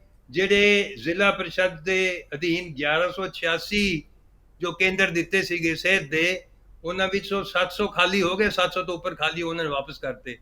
ਉਹਨਾਂ ਨੂੰ ਤੁਸੀਂ ਸੈੱਟ ਕਰੋ, ਉਹਨਾਂ ਨੂੰ ਤੁਸੀਂ ਬਣਾ ਲਓ ਉੱਥੇ ਮੁਹੱਲਾ ਕਲੀਨਿਕ ਜਾਂ ਜੋ ਵੀ ਬਣਾਉਣਾ ਹੈ, ਉਹਦਾ ਨਾਮ ਤੁਸੀਂ ਮੁਹੱਲਾ ਕਲੀਨਿਕ ਹੋ, ਜਾਂ ਆਲਰੇਡੀ ਨਾਮ ਜਿਹੜਾ ਹੈਗਾ ਸਬਸਿਡਰੀ ਹੈਲਥ, ਇਹ ਜੋ ਸਬ ਸੈਂਟਰ, ਉਸੇ ਨਾਮ ਤੇ ਉੱਤੇ ਸਹੂਲਤਾਂ ਪ੍ਰਦਾਨ ਕਰੋ, ਤਾਂ ਜੋ ਰੋਲੇ ਕੇਂਦਰ ਨਾਲ ਵੀ ਹਟ ਜਾਣਗੇ। ਤੇ ਇਹ ਵੀ ਚਾਹੇ ਇਹ ਜੋ ਪੋਲੀਟੀਕਲ ਗਿਮਿਕਸ ਨਾਲ ਜੇ ਸਿਹਤ ਨੂੰ ਦੇਖਿਆ ਜਾਏਗਾ, ਫਿਰ ਸਿਹਤ ਦਾ ਸੁਧਾਰ ਨਹੀਂ ਹੋਣਾ। ਇਸ ਮੁਲਕ ਦੇ ਵਿੱਚ ਪਹਿਲੇ ਹੀ ਸਿਹਤ ਦੀ ਬਹੁਤ ਮੰਦੀ ਹਾਲਤ ਹੈ, ਲੋਕਾਂ 'ਚ ਹਾਹਾਕਾਰ ਹੈ। ਤੇ ਲੇਕਿਨ ਜੇ ਰਾਜਨੀਤਿਕ ਪਾਰਟੀਆਂ ਇਸ ਰਾਜਨੀਤਿਕ ਖੇਡ ਖੇਲਣਗੀਆਂ, ਫਿਰ ਸਿਹਤ 'ਚ ਕਦੇ ਵੀ ਸੁਧਾਰ ਨਹੀਂ ਹੋ ਸਕਦਾ। ਡਾਕਟਰ ਸਾਹਿਬ ਇੱਕ ਸਵਾਲ, ਕਿਉਂਕਿ ਤੁਹਾਡਾ ਸਿੱਧੇ ਤੌਰ ਤੇ ਮਰੀਜ਼ਾਂ ਨਾਲ, ਆਮ ਲੋਕਾਂ ਨਾਲ ਵਾਹ ਪੈਂਦਾ, ਜਿੱਦਾਂ ਤੁਸੀਂ ਕਿਹਾ ਮੈਂ ਪ੍ਰੋਫੈਸ਼ਨਲੀ ਗੱਲ ਕਰ ਰਿਹਾ। 1 ਸਾਲ ਤੋਂ ਉੱਪਰ ਹੋ ਗਿਆ ਸਰਕਾਰ ਨੂੰ ਆਈ ਨੂੰ। ਪੇਂਡੂ ਖੇਤਰ 'ਚ ਕਈ ਕੇਂਦਰ ਦੀਆਂ ਸਕੀਮਾਂ ਜਿਹੜੀਆਂ ਉਹ ਕਾਰਡ ਲੈ ਕੇ ਜਾਂਦੇ ਆ, ਉਹ ਕਹਿੰਦੇ ਜੀ ਕਿਉਂਕਿ ਚਾਹੇ ਉਸ ਮੁਤਾਬਕ ਕੰਮ ਨਹੀਂ ਕਰ ਰਹੇ, ਇਸ ਕਰਕੇ ਉਹਨਾਂ ਕਾਰਡਾਂ ਦਾ ਕੋਈ ਫਾਇਦਾ ਨਹੀਂ ਹੈਗਾ। ਇਸੇ ਤਰੀਕੇ ਦੇ ਨਾਲ ਜੇ ਆਪਾਂ ਇਨਫਰਾਸਟਰਕਚਰ ਦੀ ਗੱਲ ਕਰਦੇ ਹਾਂ, ਆਪਾਂ ਜਾਣਦੇ ਹਾਂ ਕਿ ਕਾਫੀ ਸਮਾਂ ਪਹਿਲਾਂ ਵੀ ਪਿੰਡਾਂ 'ਚ ਵੱਡੇ ਪੱਧਰ 'ਤੇ ਡਿਸਪੈਂਸਰੀਆਂ ਵੀ ਸੀ, ਫਿਰ ਬਲਾਕ ਪੱਧਰ 'ਤੇ ਸੀ, ਤਹਿਸੀਲ ਪੱਧਰ 'ਤੇ ਸੀ। ਉਹ ਢਾਂਚਾ ਜਿਹਾ ਸਿਸਟਮ ਦਾ ਬਣਿਆ ਵਾ, ਜਿੱਦਾਂ ਤੁਸੀਂ ਵੀ ਕਹੀ ਹੈ ਇਹ ਗੱਲ, ਪਰ ਉਹ ਲੱਗਦਾ ਹੈ ਕਿ ਉਹ ਕਾਫੀ ਜ਼ਿਆਦਾ ਉਹਦੇ 'ਚ ਹਿਲਜੁਲ ਹੋ ਗਈ ਹੈ। ਉਹਦੇ 'ਚੋਂ ਡਾਕਟਰ ਖਿੱਚ ਕੇ ਮੁਹੱਲਾ ਕਲੀਨਿਕ ਲਿਆਂਦੇ, ਕਿਤੇ ਮੈਡੀਕਲ ਦੀ ਘਾਟ ਹੈ, ਕਿਤੇ ਜਿਹੜੀਆਂ ਦਵਾਈਆਂ ਦੀ ਘਾਟ ਹੈ। ਇਹ ਸਾਰਾ ਕੁਝ ਜਿਹੜਾ ਹਿਲਜੁਲ ਹੋਈ ਹੈ, ਉਹਦਾ ਵੀ ਇੱਕ ਇੰਪੈਕਟ ਪੈ ਰਿਹਾ। ਲੱਗਦਾ ਕਿ ਇੱਕ ਰਲਗੱਟ ਜਿਹਾ ਹੋ ਗਿਆ ਮੁਹੱਲਾ ਕਲੀਨਿਕ ਨੂੰ ਲੈ ਕੇ ਤੇ ਪੇਂਡੂ ਸਹੂਲਤਾਂ ਨੂੰ ਲੈ ਕੇ। ਕੁਝ ਕਲੈਰਿਟੀ ਨਹੀਂ ਹੈ ਇਸ ਗੱਲ ਤੇ। ਡਾਕਟਰ ਵੀ ਜਿਹੜੇ ਲਿਆਂਦੇ ਗਏ ਉਹ 50 ਰੁਪਏ ਪਰ ਪੇਸ਼ੈਂਟ ਤੇ ਲਿਆਂਦੇ ਗਏ ਹੈ, ਤੇ ਜਿਹੜਾ ਫਾਰਮਾਸਿਸਟ ਹੈ ਉਹਨੂੰ 15 ਰੁਪਏ ਮਿਲਣਗੇ। ਜੇ ਮਰੀਜ਼ ਘੱਟ ਹੈ ਤੇ ਡਾਕਟਰ ਦੀ ਆਮਦਨੀ ਘੱਟ ਹੈ, ਪੇਸ਼ੈਂਟ ਘੱਟ ਹੈ ਤੇ ਫਾਰਮਾਸਿਸਟ ਦੀ ਆਮਦਨੀ ਵੀ ਘੱਟ ਹੈ। ਸੋ ਇਸ ਤਰੀਕੇ ਨਾਲ ਨਹੀਂ ਚੱਲਣਾ। ਰੈਗੂਲਰ ਇੰਪਲਾਇਮੈਂਟ ਚਾਹੀਦੀ ਹੈ ਹੈਲਥ ਕੇਅਰ ਸਟਾਫ ਦੀ, ਭਾਵੇਂ ਉਹ ਆਂਗਨਵਾੜੀ ਵਰਕਰ ਹੈ ਜਾਂ ਉਹ ਆਸ਼ਾ ਵਰਕਰ ਹੈ ਜਾਂ ਕੋਈ ਨਰਸਿੰਗ ਸਟਾਫ ਹੈ, ਲੈਬੋਰਟਰੀ ਸਟਾਫ ਹੈ ਜਾਂ ਉਹ ਡਾਕਟਰ ਹੈ। ਜਦ ਤੱਕ ਇਹ ਰੈਗੂਲਰਾਈਜੇਸ਼ਨ ਆਫ ਸਰਵਿਸਿਜ਼ ਨਹੀਂ ਹੁੰਦੀ, ਇਹ ਕੰਮ ਨਹੀਂ ਜੇ ਚੱਲਣਾ। ਇਹ ਐਵੇਂ ਗੱਲਾਂ ਰਹਿਣਗੀਆਂ ਤੇ ਠੇਕੇ ਤੇ ਤੁਸੀਂ ਡਾਕਟਰ ਇਹ ਇੰਪਲਾਈ ਕਰੋਗੇ ਤਾਂ ਇਹ ਹੱਲ ਨਹੀਂ ਹੋਣਾ, ਕਿਉਂਕਿ ਜਿਹੜਾ ਆਲਰੇਡੀ ਐਗਜ਼ਿਸਟਿੰਗ ਜੋ ਸਾਡਾ ਢਾਂਚਾ ਹੈ ਉਹ ਕਮਜ਼ੋਰ ਨਾ ਹੋਏ। ਜਿਹੜੇ ਆਯੁਸ਼ਮਾਨ ਭਾਰਤ ਦੀ ਗੱਲ ਹੋਈ, ਹੁਣ ਪੰਜਾਬ ਵਿੱਚ ਨਿੱਜੀ ਖੇਤਰ ਵਿੱਚ ਆਯੁਸ਼ਮਾਨ ਭਾਰਤ ਨਾ ਦੇ ਬਰਾਬਰ ਰਹਿ ਗਿਆ, ਕਿਉਂਕਿ ਉਹਨਾਂ ਨੂੰ ਪੇਮੈਂਟ ਨਹੀਂ ਹੈ। ਇਹ ਜੋ ਮਿਲੀ ਪਿਛਲੀ ਜੋ ਆਪਣੀ ਸਰਕਾਰ ਸੀ, ਉਸ ਵੇਲੇ ਦੀ ਇਹ ਜੋ ਪ੍ਰੋਬਲਮ ਚੱਲ ਰਹੀ ਹੈ। ਨਿੱਜੀ ਖੇਤਰ ਨੂੰ ਜੋ ਸਰਕਾਰ ਵੱਲੋਂ ਪੇਮੈਂਟ ਦਿੱਤੀ ਜਾਣੀ ਚਾਹੀਦੀ ਸੀ ਡਾਕਟਰਾਂ ਨੂੰ, ਉਹ ਮਿਲੀ ਨਹੀਂ ਹੈ। ਜੇ ਹੁਣ ਨਹੀਂ ਮਿਲੀ ਤੇ ਉਹਨਾਂ ਨੇ ਆਪਟ ਆਊਟ ਕਰ ਲਿਆ ਵੀ ਨਹੀਂ, ਅਸੀਂ ਨਹੀਂ ਇਹਦੇ 'ਚ। ਲੋਕਾਂ ਨੂੰ ਆਯੁਸ਼ਮਾਨ ਭਾਰਤ ਦਾ ਫਾਇਦਾ ਜਿਹੜਾ ਸਿਰਫ ਸਰਕਾਰੀ ਕੇਂਦਰਾਂ ਵਿੱਚ ਹੀ ਜ਼ਿਆਦਾਤਰ ਹੋ ਰਿਹਾ ਹੈ, ਉੱਥੇ ਤਾਂ ਪਹਿਲੇ ਹੀ ਇਲਾਜ ਸਬਸਿਡਾਈਜ਼ਡ ਹੈ ਜਾਂ ਫ੍ਰੀ ਹੈ। ਸੋ ਇਸ ਲਈ ਆਯੁਸ਼ਮਾਨ ਭਾਰਤ ਇੱਕ ਇੱਥੇ ਗੱਲਾਂ ਹੀ ਰਹਿ ਗਈਆਂ ਪੰਜਾਬ ਦੇ ਵਿੱਚ। ਜਿਸ ਤਰੀਕੇ ਨਾਲ ਹੋਣਾ ਚਾਹੀਦਾ ਸੀ ਆਯੁਸ਼ਮਾਨ ਭਾਰਤ ਦਾ ਫਾਇਦਾ, ਉਹ ਨਹੀਂ ਹੋ ਰਿਹਾ। ਇਹਨੂੰ ਵੀ ਬੜੇ ਸੀਰੀਅਸਲੀ ਲੈਣ ਦੀ ਗੱਲ ਹੈ ਕਿ ਆਯੁਸ਼ਮਾਨ ਭਾਰਤ ਦੇ ਵਿੱਚ ਇਨਵੋਲਵ ਜਿਹੜੇ ਇੰਪੈਨਲ 'ਚ ਡਾਕਟਰ ਹਨ, ਉਹਨਾਂ ਨੂੰ ਉਹਨਾਂ ਦੀ ਬਣਦੀ ਪੇਮੈਂਟ ਦਿੱਤੀ ਜਾਏ, ਤਾਂ ਜੋ ਉਹ ਮੁੜ ਕੇ ਉਸ ਖੇਤਰ ਦੇ ਲੋਕਾਂ ਨੂੰ ਸਹੂਲਤ ਦੇਣ ਲਈ ਉਹ ਡਾਕਟਰ ਤਿਆਰ ਹੋ ਜਾਣ। ਜੀ ਡਾਕਟਰ ਸਾਹਿਬ, ਇੱਕ ਸਵਾਲ ਸੰਖੇਪ ਦੇ ਵਿੱਚ, ਕਿਉਂਕਿ ਵੱਡਾ ਸਵਾਲ ਹੈ ਜਿਸ ਤੁਹਾਡੇ ਪ੍ਰੋਫੈਸ਼ਨ ਨਾਲ ਜੁੜਿਆ। ਮੁਹੱਲਾ ਕਲੀਨਿਕ ਦਾ ਸਾਡੇ ਸਾਰੇ ਮਹਿਮਾਨ ਜ਼ਿਕਰ ਕਰ ਰਹੇ ਹੈ। ਮੁਹੱਲਾ ਕਲੀਨਿਕ ਨੂੰ ਬਹੁਤ ਪ੍ਰਚਾਰਿਆ ਗਿਆ, ਬਹੁਤ ਕਿਹਾ ਗਿਆ ਕਿ ਇਹਦੇ ਨਾਲ ਦੇਖੋ ਜੀ ਤੁਹਾਡੇ ਦੁਆਰ 'ਤੇ ਜਾ ਕੇ ਜਿਹੜੀਆਂ ਸਹੂਲਤਾਂ ਮਿਲ ਰਹੀਆਂ, ਬੜਾ ਕੁਝ ਦਿਖਾਇਆ ਗਿਆ ਵੀਡੀਓਜ਼ ਰਾਹੀਂ, ਮੀਡੀਆ ਦੇ ਰਾਹੀਂ। ਕੀ ਲੱਗਦਾ ਕਿ ਸਿਸਟਮ ਪੰਜਾਬ ਦੇ ਵਿੱਚ ਬਹੁਤ ਵੱਡੀ ਤਬਦੀਲੀ ਲੈ ਕੇ ਆਇਆ ਮੁਹੱਲਾ ਕਲੀਨਿਕ ਸਿਹਤ ਸਹੂਲਤਾਂ ਦੇ ਲਿਹਾਜ਼ ਨਾਲ? ਜਿਹੜਾ ਉਲਟਾ ਮੈਂ ਸਮਝਦਾ ਇਹ ਤਾਂ ਘਚੋਲਾ ਪੈ ਗਿਆ। ਜਿਹੜਾ ਪਹਿਲੇ ਐਗਜ਼ਿਸਟਿੰਗ ਸਟਰਕਚਰ ਸੀਗਾ ਉਸੇ ਨੂੰ ਅਪਡੇਟ ਕੀਤਾ ਜਾਂਦਾ। ਇਹ ਜੋ ਮੁਹੱਲਾ ਕਲੀਨਿਕ ਇਹ ਕੇਜਰੀਵਾਲ ਦੇ ਦਿਮਾਗ ਦੀ ਉਪਜ ਹੈ। ਉਹ ਜੋ ਕੁਝ ਦਿੱਲੀ 'ਚ ਹੋਇਆ, ਇੱਥੇ ਸਰਕਾਰ ਨੇ ਕਿਹਾ ਵੀ ਉਹੀ ਕੁਝ ਇੱਥੇ ਲਾਗੂ ਕਰ ਦਿਓ, ਕਿਉਂਕਿ ਉਹ ਜਿਵੇਂ ਬਾਕੀ ਪਾਰਟੀਆਂ 'ਚ ਇੱਥੇ ਵੀ ਉਹੀ ਕੁਝ ਹੈ ਜੀ। ਕੇਜਰੀਵਾਲ ਦੀ, ਮੋਦੀ ਜੀ ਫਲਾਣਾ, ਇਹਨਾਂ ਪਾਰਟੀਆਂ ਚੱਲਦਾ ਹੀ, ਇਹਨਾਂ ਪਾਰਟੀਆਂ 'ਚ ਇਸ ਤਰ੍ਹਾਂ ਹੀ ਚੱਲਦਾ। ਤੇ ਉਹਦੇ ਮੁਤਾਬਕ ਬਸ ਕੇਜਰੀਵਾਲ ਦੇ ਨਾਮ ਦੇ ਥੱਲੇ ਮੁਹੱਲਾ ਕਲੀਨਿਕ ਆ ਗਏ, ਤੇ ਹੁਣ ਭਗਵੰਤ ਮਾਨ ਦਾ ਨਾਮ ਲੈ ਕੇ ਮੁਹੱਲਾ ਕਲੀਨਿਕ। ਇਹ ਨਾ ਘਚੋਲਾ ਪੈ ਗਿਆ ਹੈ। ਪਹਿਲੇ ਤੋਂ ਹੀ ਜੋ ਐਗਜ਼ਿਸਟਿੰਗ ਇਨਫਰਾਸਟ੍ਰਕਚਰ ਸਾਡੇ ਕੋਲ ਢਾਂਚਾ ਸੀਗਾ ਸਿਹਤ ਸੇਵਾਵਾਂ ਦਾ, ਉਸ ਨੂੰ ਹੀ ਮਜ਼ਬੂਤ ਕੀਤਾ ਜਾਂਦਾ, ਉਸ ਤੇ ਹੀ ਖਰਚਾ ਕੀਤਾ ਜਾਂਦਾ, ਲੋਕਾਂ ਨੂੰ ਜੋ ਹੈ ਕਿਤੇ ਜ਼ਿਆਦਾ ਅੱਛੀਆਂ ਸਿਹਤ ਸੇਵਾਵਾਂ ਮਿਲ ਜਾਏ। ਇਹਦੇ ਚ ਹੁਣ ਕਿ ਡਿਜੀਟਲਾਈਜੇਸ਼ਨ ਹੋ ਗਈ ਨਾ, ਡਿਜੀਟਲਾਈਜੇਸ਼ਨ ਤੇ ਅੱਜ ਇੱਕ ਆਮ ਗੱਲ ਹੈ, ਅੱਜ ਇੱਕ ਆਮ ਗੱਲ ਹੈ, ਕੋਈ ਖਾਸ ਗੱਲ ਨਹੀਂ ਹੈ। ਇੱਕ ਕੰਪਿਊਟਰ ਰੱਖਣਾ 20-25 ਹਜ਼ਾਰ ਤੱਕ ਸੈਂਟਰ ਚ ਰੱਖ ਦੇਣਾ, ਇਹ ਕੋਈ ਖਾਸ ਗੱਲ ਨਹੀਂ ਹੈ। ਡਿਜੀਟਲਾਈਜੇਸ਼ਨ ਕਰਨਾ ਅੱਛੀ ਗੱਲ ਹੈ, ਪਰ ਇੱਕ ਬਹੁਤ ਵੱਡੀ ਅਚੀਵਮੈਂਟ ਨਹੀਂ, ਉਹੀ ਕੁਝ ਨਹੀਂ ਹੈ। ਜੀ ਜੀ, thank you doctor Sahib, thank you doctor ਮਿੱਤਰਾ। ਲੱਦਰ ਸਾਹਿਬ, ਤੁਸੀਂ ਆਪਣਾ ਕਮੈਂਟ ਕੋਈ ਇਸ ਮੁੱਦੇ ਤੇ ਗੱਲ ਕਹਿਣੀ ਚਾਹੁੰਦੇ ਹੋ ਸੰਖੇਪ ਦੇ ਵਿੱਚ? ਬਾਕੀ ਮਹਿਮਾਨਾਂ ਤੋਂ ਵੀ ਮੈਂ ਸਵਾਲ ਲੈਣੇ ਆ। ਜੀ ਲੱਦਰ ਸਾਹਿਬ। ਸਿੱਧੂ ਸਾਹਿਬ, ਮੈਂ ਤੁਹਾਨੂੰ ਇੱਕ ਸਿੰਪਲ ਗੱਲ ਦੱਸਣੀ ਚਾਹਨਾ ਹਾਂ ਕਿ ਆਯੁਸ਼ਮਾਨ ਯੋਜਨਾ ਇੱਕ ਸ਼ੇਅਰਿੰਗ ਯੋਜਨਾ ਆ। 60% ਸੈਂਟਰ ਦਿੰਦਾ ਹੈਗਾ, ਸੈਂਟਰ ਗਵਰਨਮੈਂਟ, ਔਰ 40% ਸਟੇਟ ਨੇ ਪਾਣਾ ਆ। ਪਹਿਲਾਂ ਕੇਜਰੀਵਾਲ ਨੇ ਇਹ ਆਯੁਸ਼ਮਾਨ ਯੋਜਨਾ, ਜਿਹਦਾ 5 ਲੱਖ ਰੁਪਏ ਤੱਕ ਦਾ ਬੀਮਾ ਆ, ਕੋਈ ਵੀ ਗਰੀਬ ਤੋਂ ਗਰੀਬ ਆਦਮੀ ਆਪਣਾ ਆਯੁਸ਼ਮਾਨ ਕਾਰਡ ਬਣਾ ਕੇ ਕਿਸੇ ਵੀ ਹਸਪਤਾਲ 'ਚ ਇਲਾਜ ਕਰਾ ਸਕਦਾ ਆ। ਦਿੱਲੀ ਪਹਿਲਾਂ ਸਕੀਮ ਬੰਦ ਹੋਈ, ਹੁਣ ਪੰਜਾਬ 'ਚ ਵੀ ਬੰਦ ਹੈ, ਕਿਉਂਕਿ ਪੰਜਾਬ ਆਪਣਾ ਸ਼ੇਅਰ ਨਹੀਂ ਪਾ ਰਿਹਾ ਹੈਗਾ। ਇਸ ਕਰਕੇ ਸਮਝਣ ਦੀ ਲੋੜ ਹੈ ਕਿ ਦੂਜੀ ਗੱਲ ਹੈਗੀ ਆ, ਜੇ ਆਪਣਾ ਸਟੇਟ ਆਪਣਾ ਜੇ ਉਹਨਾਂ ਨੇ ਮਹੱਲਾ ਕਲੀਨਿਕ ਚਲਾਣੇ ਆ, ਆਪਣੀ ਫੋਟੋ ਲਾਣੀ ਹੈ, ਤਾਂ ਆਪਣੇ ਫੰਡਾਂ ਦੇ ਨਾਲ ਲਾਣ, ਸੈਂਟਰ ਦਾ ਪੈਸਾ ਮਿਸਯੂਜ਼ ਨਹੀਂ ਕਰ ਸਕਦੇ। ਲੰਬੀ ਬਹਿਸ ਜੀ ਲੱਦਰ ਸਾਹਿਬ, ਲੰਬੀ ਬਹਿਸ ਆ, ਜਿੱਦਾਂ ਡਾਕਟਰ ਮਿੱਤਰਾ ਕਹਿੰਦੇ ਤਾਂ 5 ਕਿਲੋ ਦੀ ਕਣਕ ਦੇਣੀ ਹੈ, ਉਹਦੇ ਫੋਟੋ ਲੱਗ ਰਹੀ ਹੈ। ਮੈਂ ਅੱਧਾ ਮਿੰਟ ਲੈਣਾ ਹੈ। ਹੁਣ ਤੱਕ ਜਿੰਨੀਆਂ ਵੀ ਕੇਂਦਰ ਦੀਆਂ ਸਿਹਤ ਬਾਰੇ ਸਕੀਮਾਂ ਆਉਂਦੀਆਂ ਸਨ, 90% ਹਿੱਸਾ ਕੇਂਦਰ ਦਿੰਦਾ ਸੀ ਤੇ 10% ਸੂਬਾ। ਇਹ ਜੋ ਪਿਛਲੀ ਹੁਣ ਜੋ ਸਰਕਾਰ ਸਾਡੀ ਕੇਂਦਰ ਵਿੱਚ, ਇਹ ਤੇ ਆਉਣ ਤੋਂ ਬਾਅਦ 60-40 ਦੀ ਰੇਸ਼ੋ ਹੋ ਗਈ ਹੈ, ਤੇ ਸਟੇਟਾਂ ਕੋਲ ਤਾਂ ਪੈਸਾ ਹੈ ਹੀ। Thank you very much, thank you. Ladhar Sahib ਦਾ ਵਿਊ ਪੁਆਇੰਟ ਆ ਗਿਆ। ਖੜਿਆਲ ਸਾਹਿਬ, ਇਸ ਮਾਮਲੇ ਤੇ ਕੇਂਦਰ ਵਰਸਸ ਜਦੋਂ ਆਪਾਂ ਪੰਜਾਬ ਦੀ ਗੱਲ ਕਰਦੇ ਹਾਂ ਤਾਂ ਉਹਦੇ ਲਈ ਭੁਗਤ ਭੋਗੀ ਆ ਪੰਜਾਬੀ। ਲੱਦਰ ਸਾਹਿਬ ਕਹਿੰਦੇ ਆ ਕਿ ਜਦੋਂ ਪੰਜਾਬ ਵਾਲੇ ਹਿੱਸਾ ਨਹੀਂ ਦਿੰਦੇ ਤਾਂ ਕੇਂਦਰ ਕੀ ਕਰੇ? ਸਿੱਧੂ ਸਾਹਿਬ ਦੇਖੋ, ਆਮ ਆਦਮੀ ਪਾਰਟੀ ਤੇ ਭਾਰਤੀ ਜਨਤਾ ਪਾਰਟੀ ਦੋਵੇਂ ਨਾ, ਮੈਂ ਆ ਰਿਹਾ ਤੁਹਾਡੇ ਵੱਲ ਸਵਾਲ ਲੈ ਕੇ ਆ ਰਿਹਾ। ਗੱਲ ਨਹੀਂ ਨਾ ਹੈਗੀ ਕਿ ਤੁਸੀਂ ਮੈਨੂੰ ਬਿਠਾਈ ਰੱਖੋ ਤਾਂ ਦੋਨੋਂ ਨਾਲ। ਪੁੱਲਰ ਸਾਹਿਬ, ਡੈਫੀਨਿਟਲੀ ਆਈ ਐਮ ਸੌਰੀ, ਜਿਹੜਾ ਹੈਗਾ ਤੁਹਾਨੂੰ ਵੇਟ ਕਰਨੀ ਪੈ ਰਹੀ ਹੈ। ਮੈਂ ਆ ਰਿਹਾ ਤੁਹਾਡੇ ਵੱਲ, ਆ ਰਿਹਾ। ਖੜਿਆਲ ਸਾਹਿਬ ਸੰਖੇਪ ਦੇ ਵਿੱਚ, ਖੜਿਆਲ ਸਾਹਿਬ ਨੂੰ ਮੈਂ ਕਹਿੰਦਾ, ਖੜਿਆਲ ਸਾਹਿਬ ਸੰਖੇਪ ਜਾ, ਪੁੱਲਰ ਸਾਹਿਬ ਦੇ ਕਮੈਂਟ ਵੀ ਲੈ। ਬਿਲਕੁਲ। ਸੋ ਸਿੱਧੂ ਸਾਹਿਬ, ਆਮ ਆਦਮੀ ਪਾਰਟੀ ਤੇ ਭਾਰਤੀ ਜਨਤਾ ਪਾਰਟੀ, ਇਹ ਦੋਵਾਂ ਨੂੰ ਇੱਕ ਚੀਜ਼ ਸਭ ਤੋਂ ਪਿਆਰੀ ਹੈ, ਉਹ ਹੈ ਕ੍ਰੈਡਿਟ। ਇਹ ਕ੍ਰੈਡਿਟ ਵਾਰ ਪਿੱਛੇ ਦੋਵੇਂ ਪੰਜਾਬ ਦਾ ਨੁਕਸਾਨ ਕਰਾ ਰਹੇ। ਪੁੱਛੋ ਕਿਵੇਂ? ਭਾਰਤੀ ਜਨਤਾ ਪਾਰਟੀ ਚਾਹੁੰਦੀ ਹੈ ਵੀ ਸਕੀਮ ਆਯੁਸ਼ਮਾਨ ਭਾਰਤ ਦੇ ਤਹਿਤ ਹੈ, ਕਿਉਂਕਿ ਇਹਨਾਂ ਨੂੰ ਪਤਾ ਵੀ ਇਹਨਾਂ ਦੀ ਸਕੀਮ ਦਾ ਨਾਮ ਆਯੁਸ਼ਮਾਨ ਭਾਰਤ ਹੈ। ਇਹ ਚਾਹੁੰਦੇ ਹੈ ਵੀ ਆਯੁਸ਼ਮਾਨ ਭਾਰਤ ਦੇ ਹੈਲਥ ਐਂਡ ਵੈਲਨੈਸ ਸੈਂਟਰਸ ਰਹਿਣ ਤਾਂ ਕਿ ਕ੍ਰੈਡਿਟ ਬੀਜੇਪੀ ਨੂੰ ਜਾਵੇ। ਆਮ ਆਦਮੀ ਪਾਰਟੀ ਚਾਹੁੰਦੀ ਹੈ ਕਿ ਉਹਨਾਂ ਦਾ ਨਾਮ ਆਮ ਆਦਮੀ ਕਲੀਨਿਕ ਹੋਵੇ ਤਾਂ ਕਿ ਕ੍ਰੈਡਿਟ ਆਮ ਆਦਮੀ ਪਾਰਟੀ ਨੂੰ ਜਾਵੇ। ਸੋ ਇਹ ਦੋਵੇਂ ਕ੍ਰੈਡਿਟ ਦੇ ਪਿੱਛੇ ਪੰਜਾਬ ਨੂੰ ਸਫਰ ਕਰਵਾ ਰਹੇ ਹੈ। ਪੰਜਾਬ ਤੇ ਪੰਜਾਬ ਦੇ ਲੋਕਾਂ ਦਾ ਨਹੀਂ ਸੋਚਦੇ। ਥੈਂਕ ਯੂ ਬਾਬਾ ਪੁੱਲਰ ਸਾਹਿਬ ਦੇ ਕਮੈਂਟ। ਪੁੱਲਰ ਸਾਹਿਬ ਕਾਫੀ ਦੇਰ ਦੇ ਇੰਤਜ਼ਾਰ ਕਰ ਰਹੇ। ਜੀ ਪੁੱਲਰ ਸਾਹਿਬ। ਦੇਖੋ ਸਿੱਧੂ ਸਾਹਿਬ, ਇੱਕ ਤੇ ਬਰਾਬਰ ਦਾ ਟਾਈਮ ਦਿਆ ਕਰੋ, ਨਹੀਂ ਤਾਂ ਸਾਨੂੰ ਤਾਂ ਯਾਰ ਟਾਈਮ ਵੇਸਟ ਕਰ ਰਹੇ ਸੀ ਬਹਿ ਕੇ। ਜੀ ਬਿਲਕੁਲ, ਮੋਸਟ ਵੈਲਕਮ ਪੁੱਲਰ ਸਾਹਿਬ, ਮੋਸਟ ਵੈਲਕਮ ਤੁਹਾਡਾ। ਤੁਸੀਂ ਹਮੇਸ਼ਾ ਸਾਡੀ ਬੇਨਤੀ ਮੰਨ ਕੇ ਆਏ। ਹੁਣੇ ਕਹਿ ਰਹੇ ਸੀ ਵੀ ਕੇਂਦਰ ਸਰਕਾਰ ਆਪਣਾ ਨਾਮ ਚਮਕਾਉਣਾ ਚਾਹੁੰਦੀ ਹੈ, ਆਮ ਆਦਮੀ ਪਾਰਟੀ ਆਪਣਾ ਨਾਮ ਚਮਕਾਉਣਾ ਚਾਹੁੰਦੀ ਹੈ। ਜਿਹੜੀਆਂ ਸਕੀਮਾਂ ਨੇ ਉਹਨਾਂ ਉੱਤੇ ਆਪਣਾ ਨਾਮ ਲੈ ਕੇ ਆਪਣੀ ਫੋਟੋ ਲਾ ਕੇ ਦਿਖਾਉਣਾ ਚਾਹੁੰਦੀ ਹੈ। ਇਹਨਾਂ ਦੀ ਗੱਲ ਠੀਕ ਹੈ, ਤੇ ਇਹ 'ਚ ਕਾਂਗਰਸ ਨੇ ਵੀ ਕੋਈ ਕਸਰ ਨਹੀਂ ਛੱਡੀ। ਭਾਵੇਂ ਉਹ ਸੜਕਾਂ ਹੋਣ, 에ਅਰਪੋਰਟ ਹੋਣ, ਭਾਵੇਂ IT ਇੰਡਸਟਰੀ ਹੋਵੇ, ਕੁਝ ਵੀ ਹੋਵੇ, ਹਰ ਥਾਂ ਦੇ ਉੱਤੇ ਇੰਦਰਾ ਗਾਂਧੀ, ਸੰਜੇ ਗਾਂਧੀ, ਰਾਜੀਵ ਗਾਂਧੀ, ਨਹਿਰੂ, ਇਹੀ ਨਾਂ ਅਸੀਂ ਦੇਖੇ ਆ, ਹੋਰ ਤੇ ਕੋਈ ਨਾਂ ਕਦੀ ਪੜਿਆ ਨਹੀਂ। ਇਸ ਕਰਕੇ ਇਹ ਤੇ ਜਿਹੜਾ ਵੀ ਆਇਆ ਉਹਨੇ ਆਪਣੇ ਨਾਂ ਚਮਕਾਏ ਨੇ। ਔਰ ਇੱਕ ਸ਼੍ਰੋਮਣੀ ਅਕਾਲੀ ਦਲ ਹੈ, ਕਿਤੇ ਨਹੀਂ ਤੁਹਾਨੂੰ ਨਜ਼ਰ ਆਊਗਾ ਵੀ ਹਾਂ ਇਹ ਸ਼੍ਰੋਮਣੀ ਅਕਾਲੀ ਦਲ ਕਲੀਨਿਕ ਹੈ ਜਾਂ ਇਹ ਸ਼੍ਰੋਮਣੀ ਅਕਾਲੀ ਦਲ ਆਟਾ ਹੈ ਜਾਂ ਕੁਛ ਹੈ। ਇਹ ਚੀਜ਼ਾਂ ਕਾਂਗਰਸ ਨੇ ਕੀਤੀਆਂ ਨੇ ਔਰ ਇਹਨਾਂ ਨੇ ਪਾਸਬੀ ਨਿਭਾਈਆਂ ਨੇ ਸਾਰੀਆਂ ਨੇ, ਜਾਂ ਬੀਜੇਪੀ ਔਰ ਆਮ ਆਦਮੀ ਪਾਰਟੀ ਕਰ ਰਹੀ ਹੈ। ਅਸੀਂ ਹੈਲਥ ਉੱਤੇ ਗੱਲ ਕਰ ਰਹੇ ਸੀਗੇ, ਹੈਲਥ ਤੋਂ ਬਾਹਰ ਬਹੁਤ ਕੁਝ ਡਿਸਕਸ ਹੋ ਗਿਆ ਇੱਥੇ। ਹੈਲਥ ਉੱਤੇ ਜਿਹੜਾ ਗੱਲ ਕਰ ਰਹੇ ਸੀ ਉਹ ਪਿੱਛੇ ਰਹਿ ਗਈ। ਸਿੱਧੂ ਸਾਹਿਬ, ਗੱਲ ਇਹ ਹੈ ਵੀ ਅੱਜ ਦੀ ਜਿਹੜੀ ਸਰਕਾਰ ਹੈ, ਅੱਜ ਦੀ ਸਰਕਾਰ ਆਪਾਂ ਬਾਰ-ਬਾਰ ਕਹਿੰਦੇ ਆ ਕਿ ਨਕੰਮੀ ਸਰਕਾਰ ਹੈ, ਇਹਨਾਂ ਨੂੰ ਆਉਂਦਾ ਕੁਝ ਨਹੀਂ। ਅਸੀਂ ਗਲਤ ਕਹਿ ਰਹੇ ਹਾਂ, ਉਹਨਾਂ ਨੂੰ ਆਉਂਦਾ ਹੈ, ਉਹਨਾਂ ਨੂੰ ਵਿਚਾਰੇ ਬਣਨਾ ਆਉਂਦਾ ਹੈ, ਉਹਨਾਂ ਨੂੰ ਆਡੇ ਲੈਣੇ ਆਉਂਦੇ ਨੇ, ਭਾਵੇਂ ਗਵਰਨਰ ਸਾਹਿਬ ਨਾਲ ਲੈਣੇ ਹੋਣ, ਭਾਵੇਂ SCPC ਨਾਲ ਲੈਣੇ ਹੋਣ, ਭਾਵੇਂ ਉਹ ਸੈਂਟਰ ਸਰਕਾਰ ਨਾਲ ਲੈਣੇ ਹੋਣ। ਕੰਮ ਉਹਨਾਂ ਨੂੰ ਕਰਨਾ ਆਉਂਦਾ ਹੈ, ਬੜੇ ਬਖੂਬੀ ਆਉਂਦਾ ਹੈ। ਇਸ਼ਤਿਹਾਰ ਲਵਾਉਣੇ ਆਉਂਦੇ ਨੇ ਉਹਨਾਂ ਨੂੰ ਬਾਹਰ ਦੇ ਸਟੇਟਾਂ ਜਾ ਕੇ ਭੰਨਣਾ ਆਉਂਦਾ ਬਾਕੀ ਲੋਕਾਂ ਨੂੰ। ਪੰਜਾਬ ਨੂੰ ਬਦਨਾਮ ਕਰਨਾ ਵੀ ਆਉਂਦਾ ਹੈ। ਔਰ ਜਿਸ ਤਰੀਕੇ ਨਾਲ ਕੇਜਰੀਵਾਲ ਨੇ ਪੰਜਾਬ ਦੇ ਵਿੱਚ ਸਰਕਾਰ ਬਣਾਉਣ ਤੋਂ ਬੜਾ ਬਦਨਾਮ ਕੀਤਾ ਸੀਗਾ, ਡਰੱਗਸ ਨੂੰ ਲੈ ਕੇ ਜਾਂ ਉਹਨਾਂ ਚੀਜ਼ਾਂ ਲੈ ਕੇ ਜਿਨ੍ਹਾਂ ਦੇ ਮਾਫੀਆ ਮੰਗੀਆਂ ਨੇ। ਅੱਜ ਲੋੜ ਹੈ ਪੰਜਾਬ ਦੇ ਲੋਕਾਂ ਨੂੰ ਖੜ ਕੇ ਇਹਨਾਂ ਨੂੰ ਸਵਾਲ ਕਰਨ ਦੀ। ਅੱਜ ਜਿਹੜੀ ਸਰਕਾਰ ਹੈ ਪੰਜਾਬ ਦੇ ਵਿੱਚ, ਜਿਹੜੇ ਹੈਲਥ ਦੇ ਉੱਤੇ ਰੌਲਾ ਪਾਉਂਦੇ ਨੇ, ਮੈਂ ਫਿਰ ਪੁੱਛੂੰਗਾ ਅੱਜ ਆਮ ਆਦਮੀ ਪਾਰਟੀ ਦੇ ਪ੍ਰਵਕਤਾ ਹੁੰਦੇ ਨੂੰ ਇਹ ਪੁੱਛਦੇ, ਸਵਾਲ ਕਰਦੇ ਵੀ ਤੁਸੀਂ 15 ਮੈਡੀਕਲ ਕਾਲਜ ਬਣਾਉਣੇ ਸੀਗੇ, ਕਿੱਥੇ ਗਏ ਮੈਡੀਕਲ ਕਾਲਜ?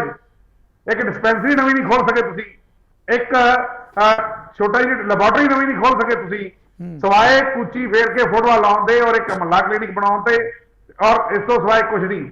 ਜਿਹੜੇ ਆਲਰੇਡੀ ਹਸਪੀਟਲ ਨੇ, ਜਿਹੜਾ ਉਹਨਾਂ ਵਾਸਤੇ ਸੈਂਟਰ ਸਰਕਾਰ ਤੋਂ ਪੈਸਾ ਆਇਆ, ਜਿਸ ਦੇ ਨਾਲ ਸਾਡੀ ਐਕਸਰੇ ਮਸ਼ੀਨ ਲੱਗਣੀਆਂ ਸੀਗੀਆਂ, ਜਿਹਨਾਂ ਨਾਲ ਇਨਫਰਾਸਟ੍ਰਕਚਰ ਖੜਾ ਹੋਣਾ ਸੀਗਾ, ਜਿਹਨਾਂ ਨਾਲ ਬੈੱਡ ਆਉਣੇ ਸੀ, ਦਵਾਈਆਂ ਆਉਣੀਆਂ ਸੀਗੀਆਂ, ਉਹ ਜਿਹੜਾ ਪੈਸਾ ਹੀ ਚੱਕ ਕੇ ਵੀ ਕੁਚੀ ਫੇਰ ਦੇ ਲਾਤਾ। ਔਰ ਕੇਂਦਰ ਸਰਕਾਰ ਜਿਹੜੀ ਹੈ, ਇਹ ਭਗਵੰਤ ਮਾਨ ਸਾਹਿਬ ਦੀ ਮੈਂ ਹੁਣੇ 2 ਦਿਨ ਪਹਿਲਾਂ ਇੱਕ ਭਾਸ਼ਣ ਦੇ ਰਹੀ ਕਹਿ ਰਹੇ ਸੀਗੇ ਜਲੰਧਰ ਦੇ ਵਿੱਚ ਜੀ ਵੀ 21 ਕਰੋੜ ਰੁਪਇਆ ਦੇ ਰਿਹਾ ਮੈਂ, ਇੱਕ ਮਿੰਟ, 21 ਕਰੋੜ ਰੁਪਇਆ ਦੇ ਰਿਹਾ ਮੈਂ, ਔਰ ਇਹਦਾ ਹਿਸਾਬ ਦੇ ਦਿਓ ਤੇ 31 ਕਰੋੜ ਫੇਰ ਦੇਵਾਂਗਾ ਤੁਹਾਨੂੰ ਮੈਂ, ਤੇ ਜਿਹਦਾ ਹਿਸਾਬ ਦੱਸੋ 31 ਕਰੋੜ ਨਹੀਂ ਦੇਣਾ। ਤੇ ਜਦੋਂ ਮੁੱਖ ਮੰਤਰੀ ਸਾਹਿਬ ਇੱਕ ਪੰਚਾਇਤ ਤੋਂ ਜਾਂ ਇੱਕ ਮਿਊਨਿਸਪਲ ਕਾਰਪੋਰੇਸ਼ਨ ਤੋਂ 21 ਕਰੋੜ ਦੇ ਕੇ ਹਿਸਾਬ ਮੰਗਦੇ ਆ, ਤੇ ਕੀ ਕੇਂਦਰ ਸਰਕਾਰ ਉਹਨਾਂ ਕੋਲੋਂ 300 ਕਰੋੜ ਜਾਂ 2000 ਕਰੋੜ? ਮਿਹਰਬਾਨੀ, ਤੁਹਾਡਾ ਵੇਟ ਆ ਗਿਆ ਖੜਿਆਲ ਸਾਹਿਬ ਤੋਂ। ਮੇਰੀ ਗੱਲ ਪੂਰੀ ਹੋਣ ਦਿਓ, ਤੁਸੀਂ ਬਹੁਤ ਟਾਈਮ ਖਰਾਬ ਕੀਤਾ ਜੀ। ਨਹੀਂ ਬਹੁਤ ਟਾਈਮ ਖਰਾਬ ਕੀਤਾ, ਮੇਰੀ ਗੱਲ ਪੂਰੀ ਹੋਣ ਦਿਓ। ਜਦੋਂ ਉਹ ਹਿਸਾਬ ਮੰਗ ਸਕਦਾ, ਇੱਕ ਮੁੱਖ ਮੰਤਰੀ ਹਿਸਾਬ ਮੰਗ ਸਕਦਾ ਹੈ, ਤੇ ਕੇਂਦਰ ਸਰਕਾਰ ਦੇ ਜਿਹੜੇ ਰੂਲ ਬਣਾਏ ਹੋਏ ਨੇ, ਜਿਹੜਾ ਇੱਕ ਸਿਸਟਮ ਬਣਾਇਆ ਹੋਇਆ, ਉਹਦੇ ਕੇਂਦਰ ਸਰਕਾਰ ਕਿਉਂ ਨਹੀਂ ਮੰਗ ਸਕਦੀ? ਓਕੇ, ਇਸ ਕਰਕੇ ਇਹ ਸਿਰਫ ਰੰਡੀ ਰੋਣਾ ਰੋਈ ਜਾਂਦੇ ਆ, ਇਸ ਤੋਂ ਬਾਅਦ ਕੁਝ ਨਹੀਂ। ਇਹ ਸਰਕਾਰ ਜਿਹੜੀ ਹੈ, ਇਹਨਾਂ ਨੇ ਲੋਕਾਂ ਨੂੰ ਐਂ ਹੀ ਗੁੰਮਰਾਹ ਕਰਦੇ ਰਹੇ ਨੇ। ਔਰ ਆਪਣਾ ਜਿਹੜਾ ਜੀ ਪੁਲਿਸ ਸਾਹਿਬ, ਤੁਹਾਡਾ ਹੁਣ ਪੁਆਇੰਟ ਆ ਗਿਆ। ਖੜਿਆਲ ਸਾਹਿਬ ਲਾਸਟ ਕਮੈਂਟ ਇਸ ਮੁੱਦੇ ਤੇ, ਕਿਉਂਕਿ ਪੁਲਿਸ ਸਾਹਿਬ ਨੇ ਕਿਹਾ ਹੈ ਕਿ ਕਾਂਗਰਸ ਵਾਲੇ ਵੀ ਇਦਾਂ ਹੀ ਆਪਣੀਆਂ ਤਸਵੀਰਾਂ ਆਪਣੀ ਲੀਡਰਸ਼ਿਪ ਦੀਆਂ ਲਾਉਂਦੇ ਰਹਿੰਦੇ ਆ, ਚਮਕਾਉਂਦੇ ਰਹਿੰਦੇ ਆ, ਵਾਧੂ ਗੱਲ ਕਰਦੇ ਆ, ਭਾਜਪਾ ਦੀ ਗੱਲ ਕਰਦੇ, ਜਾਂ ਆਪ ਦੀ ਕਾਂਗਰਸ ਵੀ ਉਹੀ ਕੁਝ ਕਰਦੀ ਹੈ ਜੋ ਬਾਕੀ ਦੇ ਕਰਦੇ ਰਹੇ ਹੈ। ਜੀ ਖੜਿਆਲ ਸਾਹਿਬ, ਧੰਨਵਾਦ ਜੀ। ਮੈਂ ਇਹਨਾਂ ਨੂੰ ਜਵਾਬ ਦਿੰਦਾ ਹੈ ਤੇ ਉਮੀਦ ਹੈ ਜਿਵੇਂ ਮੈਂ ਬੜੇ ਪੇਸ਼ੈਂਸ ਨਾਲ ਸੁਣਿਆ, ਮੈਨੂੰ ਵੀ ਸੁਣ ਕੇ ਬਗੈਰ ਇੰਟਰਪਸ਼ਨ। ਸਮੇਂ ਦੀ ਮਜਬੂਰੀ ਦਾ ਪਹਿਲਾਂ ਧਿਆਨ ਤਾਂ ਇਹਨਾਂ ਨੇ ਰੱਖਿਓ ਕਿਹਾ ਜੀ, ਮੈਂ ਦੇ ਰਿਹਾ ਜੀ, ਮੈਂ ਸਪਸ਼ਟ ਰੱਖੂੰਗਾ ਜਵਾਬ। ਪਹਿਲਾਂ ਤਾਂ ਇਹਨਾਂ ਨੇ ਕਿਹਾ ਵੀ ਕਾਂਗਰਸ ਪਾਰਟੀ ਦੇ ਨਾਮ ਜਿਹੜੇ ਹੈ 에ਅਰਪੋਰਟ ਮਗਰ ਹੈ, ਸਟੇਡੀਅਮ ਮਗਰ ਹੈ, ਇਹਦੇ ਮਗਰ ਹੈ, ਉਹਦੇ ਮਗਰ ਹੈ। ਠੀਕ ਹੈ, ਸਾਡੇ ਯੋਗਦਾਨ ਸੀਗੇ, ਸਾਡੇ ਬਹੁਤ ਵੱਡੇ ਵੱਡੇ ਕੰਟਰੀਬਿਊਸ਼ਨ ਸੀਗੇ, ਤੇ ਤਾਂ ਕਰਕੇ ਜੇ ਨਾਮ ਹੈਗਾ ਵੀ ਹੈ ਤੇ ਅਸੀਂ ਕਦੇ ਕਿਸੇ ਦੇ ਫੰਡ ਨਹੀਂ ਰੁਕਣ ਦਿੱਤੇ। ਜਿਵੇਂ ਆਮ ਆਦਮੀ ਪਾਰਟੀ ਦੀ ਸਰਕਾਰ ਦੇ ਨਾਮ ਬਦਲਣ ਕਰਕੇ, ਨਾਮ ਰੱਖਣ ਕਰਕੇ ਫੰਡ ਰੁਕੇ ਨਾ, ਅਸੀਂ ਇੱਕ ਦਫਾ ਵੀ ਕੋਈ ਫੰਡ ਨਹੀਂ ਰੁਕਣ ਦਿੱਤਾ ਸੀਗਾ। ਸਾਡੇ ਤਾਂ ਲੀਡਰਾਂ ਦੀ ਕੁਰਬਾਨੀਆਂ ਸੀਗੀਆਂ, ਕੰਟਰੀਬਿਊਸ਼ਨ ਸੀ, ਡਿਜ਼ਰਵ ਕਰਦੇ ਸੀਗੇ। ਲੇਕਿਨ ਜਿਹੜਾ ਸ਼੍ਰੋਮਣੀ ਅਕਾਲੀ ਦਲ ਨੇ ਦਾਅਵਾ ਕੀਤਾ, ਕਹਿੰਦੇ ਅਸੀਂ ਨਹੀਂ ਜੀ ਕਦੇ ਨਾਮ ਰੱਖਿਆ। ਮੈਨੂੰ ਲੱਗਦਾ ਭੁੱਲਰ ਸਾਹਿਬ ਭੁੱਲ ਗਏ ਵੀ ਐਂਬੂਲੈਂਸ ਤੇ ਬਾਦਲ ਸਾਹਿਬ ਦੀ ਫੋਟੋ ਲੱਗੀ ਹੁੰਦੀ ਸੀਗੀ। ਤੇ ਅੱਜ ਸ਼੍ਰੋਮਣੀ ਅਕਾਲੀ ਦਲ ਦਾ ਝੂਠ, ਜਿਹੜਾ ਸਫੇਦ ਝੂਠ, ਦੁਨੀਆ ਮੂਰੇ ਜੱਗ ਜ਼ਾਹਿਰ ਹੋ ਗਿਆ। ਮਤਲਬ ਖੁੱਲ੍ਹੇਆਮ ਸ਼ਰੇਆਮ ਕਹਿ ਰਿਹਾ ਤਾਂ ਫੋਟੋ ਨਹੀਂ ਜੀ ਕਦੇ ਲਾਈ, ਤੇ 10 ਸਾਲ ਫੋਟੋ ਤਾਂ ਲੱਗੀ ਰਹੀ ਹੈ ਜੀ ਤੁਹਾਡੀ। ਤੇ ਇਹ ਤੋਂ ਪਤਾ ਲੱਗਦਾ ਵੀ ਸ਼੍ਰੋਮਣੀ ਅਕਾਲੀ ਦਲ ਦੇ ਡਬਲ ਸਟੈਂਡਰਡ ਹੈ, ਦੋਹਰੇ ਮਾਪਦੰਡ ਹੈ। ਕਲਾਸ ਪੁਆਇੰਟ ਕਹੂੰਗਾ, ਬੀਜੇਪੀ ਜਿਹੜਾ ਦੇਖੋ, ਆਮ ਆਦਮੀ ਪਾਰਟੀ ਨੇ ਗਲਤੀ ਕੀਤੀ, ਭਾਰਤੀ ਜਨਤਾ ਪਾਰਟੀ ਨੇ ਫੰਡ ਰੋਕੇ, ਤੇ ਸ਼੍ਰੋਮਣੀ ਅਕਾਲੀ ਦਲ ਉਹ ਸ਼੍ਰੋਮਣੀ ਅਕਾਲੀ ਦਲ ਹੈ ਜਿਹੜਾ ਬੀਜੇਪੀ ਦੇ ਨਾਲ ਭਾਈਵਾਲ ਸੀ, ਅਲਾਇੰਸ ਪਾਰਟਨਰ ਸੀ, ਹੱਕ 'ਚ ਕ੍ਰਿਸ਼ੀ ਕਾਨੂੰਨ ਦੇ ਵੀਡੀਓਆਂ ਬਣਾਈਆਂ। ਲਾਸਟ ਪੁਆਇੰਟ ਹੈ ਜੀ, ਲਾਸਟ ਪੁਆਇੰਟ ਹੈ, ਹੱਕ 'ਚ ਵੀਡੀਓਆਂ ਬਣਾਈਆਂ, ਤੇ ਅੱਜ ਵੀ ਅਲਾਇੰਸ ਕੰਸੀਡਰ ਕਰ ਰਹੇ ਆ ਸ਼੍ਰੋਮਣੀ ਅਕਾਲੀ ਦਲ ਵਾਲੇ ਤੇ ਬੀਜੇਪੀ ਵਾਲੇ। ਲੀਡਰਾਂ ਦੇ ਬਿਆਨ ਆਉਂਦੇ ਜਾਂਦੇ ਰਹਿੰਦੇ ਆ। ਥੋੜੇ ਟਾਈਮ ਪਹਿਲਾਂ ਹੀ ਅਮਿਤ ਸ਼ਾਹ ਸਾਹਿਬ ਆ ਕੇ, ਰਾਜਨਾਥ ਸਾਹਿਬ ਆਏ ਸੀਗੇ ਥੋੜੇ ਟਾਈਮ ਪਹਿਲਾਂ ਹੀ, ਤੇ बीजेपी के मिनिस्टर्स कोई ना कोई हिंट दे देते हैं, अभी जी हम तो श्रोमणी अकाली दल जो हमारा अलायंस पार्टनर था आज भी रिस्पेक्ट करते हैं, प्यार करते हैं, अलायंस आज भी कंसिडर हो रही है। ते 2024 लास्ट पॉइंट है 2024 देख लो इकट्ठे लड़नगे ते ये तां हुण भी तुहानूं पता ना पार्लियामेंट इनॉग्रेशन ते भी ये श्रोमणी अकाली दल ने ओपोजिशन नाल नहीं स्टैंड लिया। जो ओपोजिशन यूनिटी मीटिंग हुई ਉਹਦੇ ਚ ਵੀ ਸ਼੍ਰੋਮਣੀ ਅਕਾਲੀ ਦਲ ਆਇਆ ਕਿਉਂਕਿ ਮਿਸਟਰ ਇੰਡੀਆ ਬਣ ਗਏ ਸ਼੍ਰੋਮਣੀ ਅਕਾਲੀ ਦਲ। ਪੰਜਾਬ ਪੋਲਿਟਿਕਸ ਵੀ ਗਾਇਬ, ਨੈਸ਼ਨਲ ਪੋਲਿਟਿਕਸ ਵੀ ਗਾਇਬ। ਖੜਿਆਲ ਸਾਹਿਬ ਧੰਨਵਾਦ ਮਿਹਰਬਾਨੀ। ਸਾਰੇ ਮਹਿਮਾਨਾਂ ਦਾ ਬਹੁਤ ਧੰਨਵਾਦ। ਪੰਜਾਬ ਦੇ ਵੱਡੇ ਮੁੱਦੇ ਤੇ ਪੇਂਡੂ ਖੇਤਰ ਦੀਆਂ ਸਿਹਤ ਸੇਵਾਵਾਂ ਨਾਲ ਕਿਉਂ ਹੋ ਰਿਹਾ ਖਿਲਵਾੜ, ਕੀ ਕੇਂਦਰ ਤੇ ਪੰਜਾਬ ਦਾ ਜਿਹੜਾ ਆਪਸ ਵਿੱਚ ਟਕਰਾਅ ਹੈ ਉਹ ਭੁਗਤਣਾ ਪੈ ਰਿਹਾ ਸਮੁੱਚੇ ਪੰਜਾਬੀਆਂ ਨੂੰ। ਵੱਡਾ ਸਵਾਲ ਹੈ, ਇਹ ਸਵਾਲ ਪੰਜਾਬੀਆਂ ਕੋਲੋਂ ਪੁੱਛਿਆ ਜਾਏਗਾ, ਚਾਹੇ ਕੇਂਦਰ ਨਾਲ ਜੁੜਿਆ ਹੋਇਆ ਹੋਵੇ ਤੇ ਚਾਹੇ ਜੁੜਿਆ ਹੋਵੇ ਭਗਵੰਤ ਮਾਨ ਸਰਕਾਰ ਨਾਲ। ਇਹਨਾਂ ਮਾਮਲਿਆਂ ਤੇ ਆਉਣ ਲਈ ਤੁਹਾਡੇ ਸਾਰਿਆਂ ਵੱਲੋਂ ਆਪਾਂ ਆਪਣੇ ਮਹਿਮਾਨਾਂ ਦੇ ਇੱਕ ਵਾਰ ਧੰਨਵਾਦੀ, ਤੇ ਨਾਲ ਹੀ ਤੁਹਾਡੇ ਵੱਲੋਂ ਵੀ ਲਵਾਂਗੇ ਇਜਾਜ਼ਤ। ਸਤਿ ਸ੍ਰੀ ਅਕਾਲ।